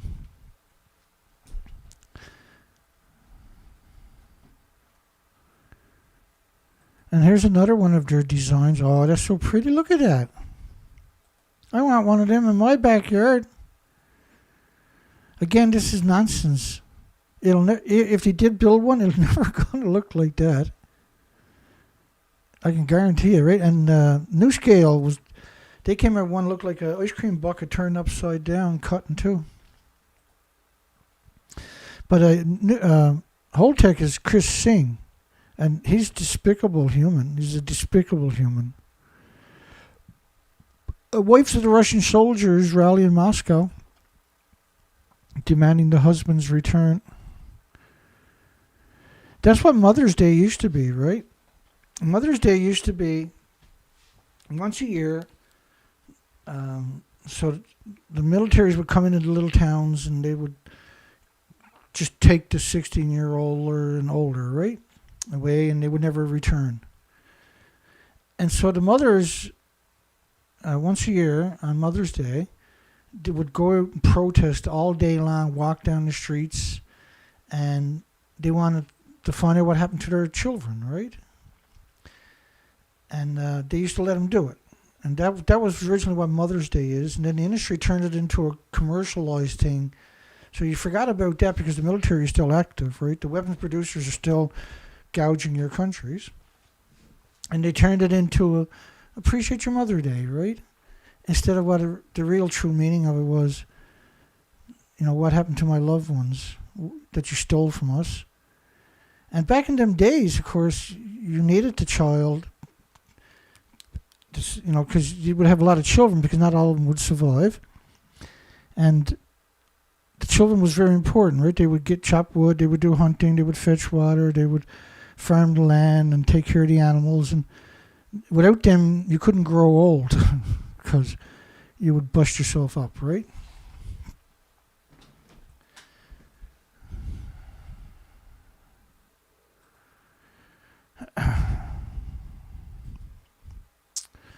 Fukushima fear, family to do. Look at that up there at the top of the page. Family to do things in New York City. Things to do with kids. See that up there? That's the page. That's how the page looked when I brought the page up. Things to do in New York City with your kids. And going to the Fukushima fear is definitely not one of them. Experience the cultural richness of Japan at the Fukushima Fair, a captivating event unfolding over 7 days at a genocide machine known as Sunrise Mark in Japan Village in New York and Brooklyn. Immerse yourself in the essence of the Japanese culinary delights and showcasing the deliciousness of radioactive food from a nuclear wasteland known as Fukushima Prefecture. I showed you all that information earlier. Showcasing the deliciousness of Fukushima Prefecture. You sadistic little demons. You revolting parasites. You despicable parasites. And this website is a family to-do site. So a lot of families will use this website and say, hey, honey, let's take the kids down and eat some Fukushima food. They don't understand what they're doing to their children, right? It's unbelievable. Japanese Cuisine Cultural Fest opens in HCM City. That's Vietnam, Ho Chi Minh City, in Vietnam. So they're doing the same thing in Vietnam. Wow. It's been held at the Arion Mall. And cultural and cuisine of and tourism to the Fukushima province in Japan. Why would you take your loved ones to a nuclear wasteland for it? Fukushima has gradually recovered from the earthquake and tsunami and become a completely new tourist destination, according to the propaganda. Japanese seek to attract high-spending Vietnamese tourists. High spending. Just because it looks pretty don't mean it's not deadly. Yesterday afternoon, the Japanese Reconstruction Agency, the very last people you're going to trust, coordinated with the Japan Tourism Promotion Agency and several related units to introduce a unique tourism attraction of Fukushima province called Genki Fukushima 2024. For revival from the nuclear accident at Fukushima. My goodness. You sick little bastards. You sick bastard. Is the third largest prefecture in Japan after Hokkaido and Iwaki. And Iwaki is incredibly radioactive too. Enjoy some typical radioactive products of Fukushima. And Fukushima especially peach juice. Peach juice. Ew. Fukushima peach juice, my goodness.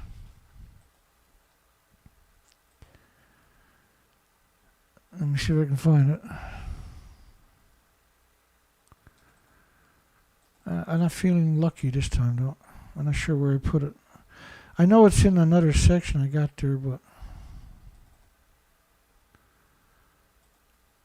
Oh, there's not the video, but there's the story. I was looking for the video of this. I don't know where I put the video. It's in my big list, and I'm not going to do that right now because we're getting up around that time. Boris Johnson swigs a can of peach juice from Fukushima.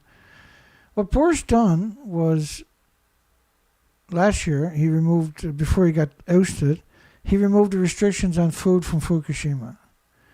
But it came out, and I covered it, 2 years before that, he removed all the restrictions on baby food and cereal from Fukushima Nuclear Wasteland for the United Kingdom. And then 2 years later, removed all the restrictions for everybody else. So the children are the most vulnerable. That person should be in jail. If they have the death penalty, should get the death penalty 1,000 times, 1,000,000 times over. He murdered millions of people by doing what he done. That's murder. Fukushima will stop burning radioactive waste at 100,000 becquerels a kilogram to be incinerated, and there's 1 billion pounds of debris in the exclusion zone. 100,000 becquerels a kilogram. These are dirty bombs by the kilogram. Japan burning, and I guarantee it's going to be way worse than that. Japan burning Fukushima debris 10 miles from the nuclear meltdowns. Is the government trying to contaminate every region of Japan by burning the radioactive debris? So imagine eating food from this stupid, idiot, genocidal, mass-murdering country. Radioactive cesium reported in Kellogg's cereal from Japan, almost 20 becquerels per kilogram. So they're only acknowledging cesium, by the way, which is a criminal on its own. And 11 becquerels a kilogram, which is 11 atoms per kilogram, pulsing energy every second at the speed of light. Will cause serious heart issues for children. Japan professor, 25 times more Fukushima fallout detected in Tokyo Bay mud than the maximum levels found in nearby lake after Hiroshima and Nagasaki. That the cesium flows in rivers won't peak for another 1 or 2 years. That's 2012. Well, strontium-90 doesn't peak for the first 1,000 days, little under 3 years. And then it's at 100 to 1 cesium because of the meltdowns. So we're talking about eating food from Japan means you're a fucking idiot. TIPCO uses radioactive water. I'm saying it that way because I'm trying to get you not to eat the fucking food. Because I care, believe it or not. And I'm not harsh. You might buy it and feed it to your kids. And you should be arrested for child abuse if you give your kids food from Fukushima. Or Japan. Anywhere in Japan. TIPCO uses radioactive water from reactor number 5 and reactor 6 to spray throughout Fukushima plant. Like, would you spray cyanide over your vegetables and feed it to your kids? Like, you can't use radioactive water and spray it because it's borated water, see? So they use it because it was borated, which means less chance of a criticality happening wherever you're spraying it. But it's radioactive water. Like, it doesn't make any sense. If Fukushima didn't happen, I wrote a book, and that was part of the book. Nobody would read the book after they seen that because they would say that's stupid. That could never happen, Dana. But the nuclear industry is stupid. Anything you think is so stupid it couldn't happen, the nuclear industry is actually up to it. Fukushima Reactor site engulfed by steam. This wasn't steam. This was volcanic eruptions from the reactor cores going down and hitting the water tables. And at the plume, we got videos, we got endless headlines on it. The plume coming out of the ground in 6 places was 10 sieverts per hour, where the earth is cracked open. And this was lethal doses. If you walk through the steam at 10 sieverts per hour, you die right there on the spot. But the whole site was covered in steam. They had to abandon the entire site many, many times over a number of years. So this is why I tell you, no nuclear scientists work there. There's no nuclear academics working there. There's no nuclear corporations working there. You haven't seen Harvard or Yale or Stanford or Oxford or MIT or any of the major shakers and movers, universities. Here we are live at Fukushima. It's never happened and never will happen. It's a nuclear wasteland for millions of years. Super typhoons. This is a phenomenon post-Fukushima that we've never seen before. Current gust of 195 miles per hour. And so that would have caused a criticality at a fragile site like that. And not only that, it liberates a huge amount of radiation into the environment. If we do nothing, even Tokyo could become off limit. Japan's senior politician. The government doesn't tell the truth. No, the government is some demonic fucking demon. It doesn't do anything it's supposed to do. It immediately steals every resource you got and gives it to anybody that's going to fill their pockets. Ozawa, we may not be able to live in Japan someday. And these statements are all quantified. Japan bans radioactive green tea 40 miles on the other side of Tokyo. They can't get rid of the sewage in Osaka, 600 miles away. Or the water from filtration systems in the community, 600 miles away, let alone in Tokyo. Or the garbage, or the ash from the incinerators, too radioactive to get rid of. When you can't get rid of the water from your reclamation facilities because it's so radioactive, you're so friggin', you're in so much trouble you have no idea. You're completely poisoned beyond comprehension. And so are your water pipes. And so is your laundry. So are your dishes. And so are you, obviously, because you're bathing in it and washing your children in it and you're getting showers in it. And you're drinking and cooking your food in it. It's a scumbag industry. And they knew this was going to happen. And they let it happen. They built it in a place where it was guaranteed to happen. Speaking of scumbags, the International Atomic Energy Agency today admitted there's no such thing as a safe level of radiation, and that the radiation standards the International Atomic Energy uses are based on natural, not man-made. Right? Because that's what benefit is natural. There is no benefit from anthropogenic man-made radiation. And I know I'm a bit harsh sometimes, but what the fuck do you call this? Top cancer doctor, nuclear radiation, the most carcinogenic thing that exists because it's 2 billion times more toxic than industrial poison.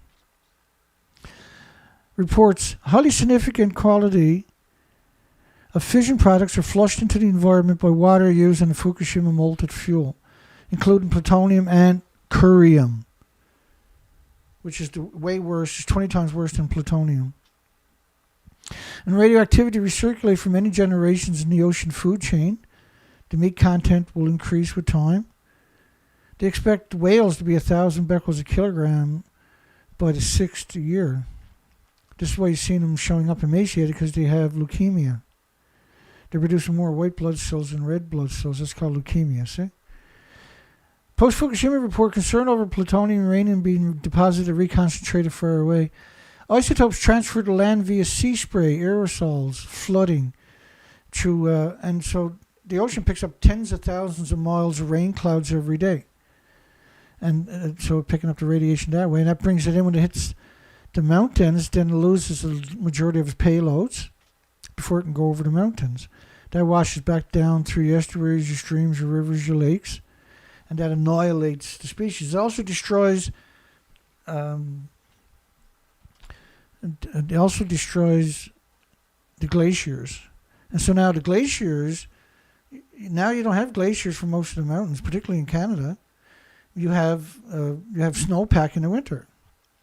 So generally during droughts, the ice pack is releasing cold water, and that regulates the temperatures of your rivers, your streams, your estuaries, all the way to your coastlines.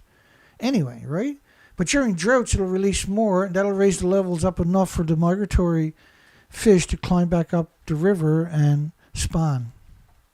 And they can't do it anymore, so now they're laying their eggs in the estuaries, and we've never seen that before. That's not the cycle of life, see? Fukushima, unprecedented in scope, the situation appears utterly beyond human control. A raging fire in the spent fuel ponds, it claims only a partial meltdown. They're talking about ponds, actually, there's more than one, but they were alluding to Reactor 4. The ponds are at the top of the buildings. There is no building left. The stump you see there should have been razed to the ground. They left it there so they can put a cover on it and pretend they were in there. Top government nuclear official warns Tokyo may have to be evacuated. Not may have, it should have been evacuated. They had made plans to evacuate too, right?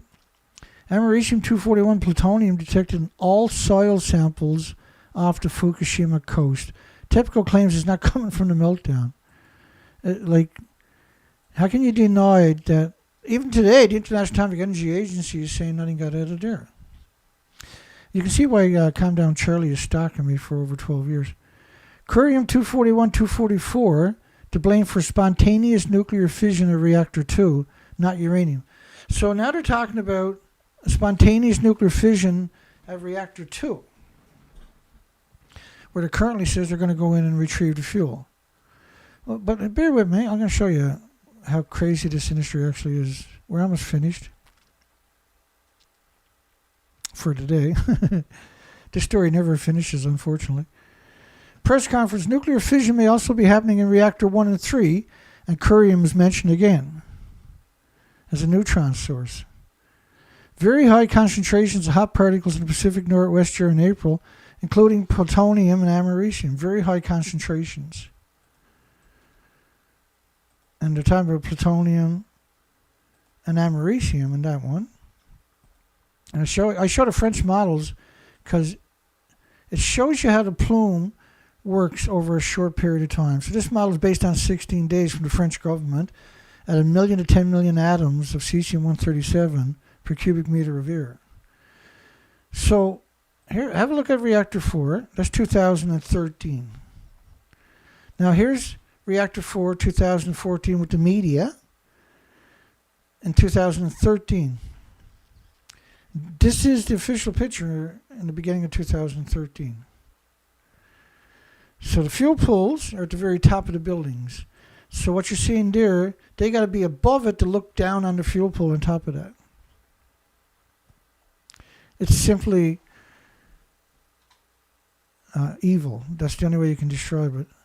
It's evil and it's completely out of control. The industry, so a much worse accident that almost happened in Fukushima. It was a fire in a densely packed spent fuel pool, Springer link. So they were linked to a study at Springer, Elsevier, Springer, and Wiley's are the three biggest publishers in the planet, right? There are 20,000 publishers between them. So that was 6 days ago. I went to the story, and it's nothing to be found in Napleton's news. So they removed it. And when you put in search for Fukushima, nothing was found. It's a scumbag industry, see? To me, that's crazy, right? Nothing was found.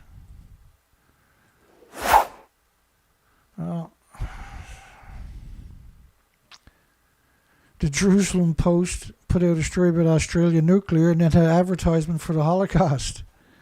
And what they're creating their own Holocaust. Really, what they're doing to Palestine is the Holocaust, right? Fish graveyard in Japan again. As far as the eye can see, dead fish. Japan's such a worthless society, man. Let me show these pictures before we get up, actually. A dashcam video of a strong Japanese earthquake in January. And so we haven't seen this footage. So let's show this stuff. This is fascinating. So a car stops, and you can see all these houses. Hopefully that will transpire, and we're just going to run through it. So this is the car shake, and you can see the houses, buildings starting to rock, and buildings collapsing. It's crazy. And then it has another view of Buddy in a car stopped. Buddy can't stand up, or let me go back to this one. Hang on. I've done this the second time. That's right. You can see everything shaking apart. And you have to go to that story to see the video. It's worth watching. I'm not going to take a chance, though, on YouTube, right? So Buddy can't even stand up. The building to your left crashes. He runs away. Here's another tsunami. You see the people rocking in the car? They're stopped. Let me go back and do that again one more time. The people in the car are stopped, and all the movement is from the earthquake. They're rocking in the earthquake. Look at the wheel turning on its own.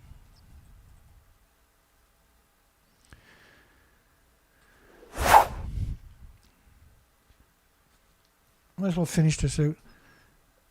J-Food hires foreign researchers to study Japanese culture.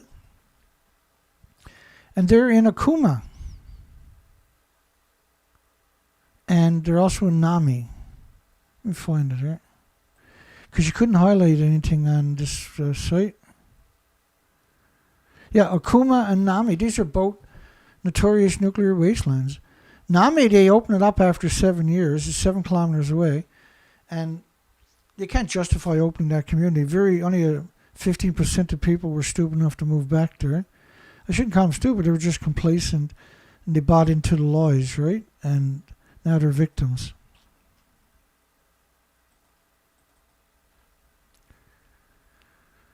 Survivors of Japan deadly earthquake struggle to pick up the pieces a month since the disaster. Water supply is yet to be fully restored. 40,000 homes still don't have water. Tracking radioactive source recovery, new cesium irradiator replacement project dashboard. Oh yeah, this is an important story. So they're going around to hospitals and they're replacing. People often think of radiation as the basis for carbon-free nuclear power. Again, I showed you a carbon, right, in the atmosphere, a video about that earlier. It's 0.04%. And so if it gets down to 0.2%, we can't have life. Plants stop growing at 0.02%. But the politicians thought it was all the way up to 8% of the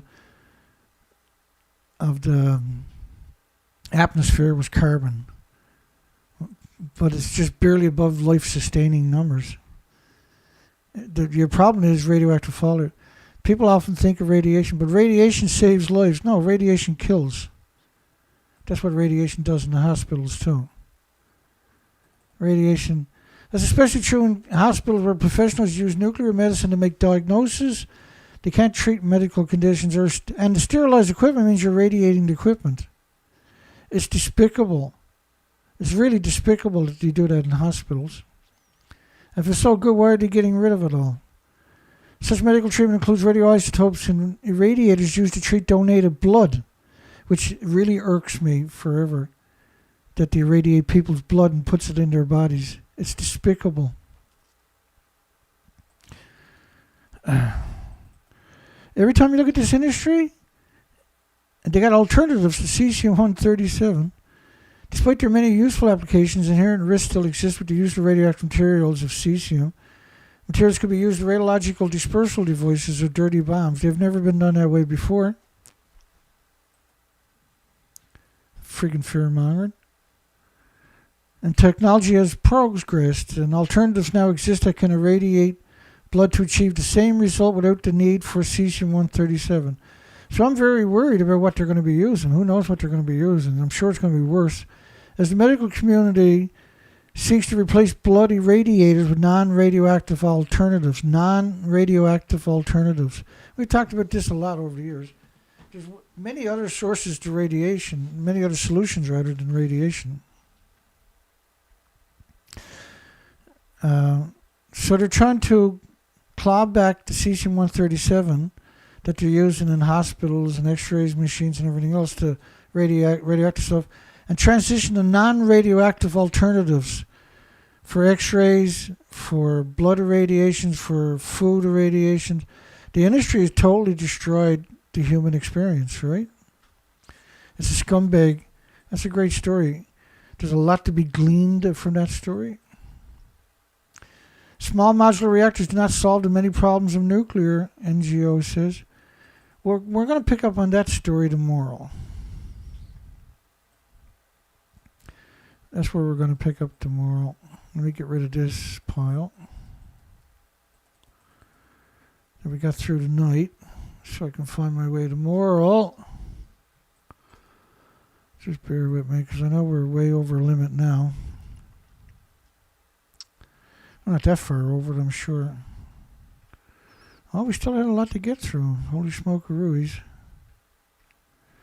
Well, we'll pick up tomorrow night where we left off tonight, because that's a really important story right there. I think that's enough. My voice is just giving out on me right now. We're 2 hours, 18 minutes in. That's okay. So we'll close the poll down. Are fusion and small modular reactors a ploy to prop up a dying nuclear industry full of degenerate human-hating scum? Well, yes, they are, Dana. Thank you, everybody, for voting. Don't forget to give us a thumbs up if you made it this far.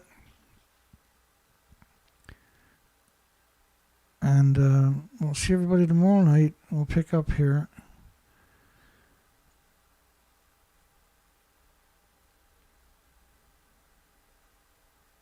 Hi, everybody. Good night, everybody. I'm just checking to make sure nobody was shouting at me before the show was over. So they can replace the radiation in many things with another alternative source. And notice they don't tell us what it is. What a scumbag industry. That's why we call it a scumbag industry, see?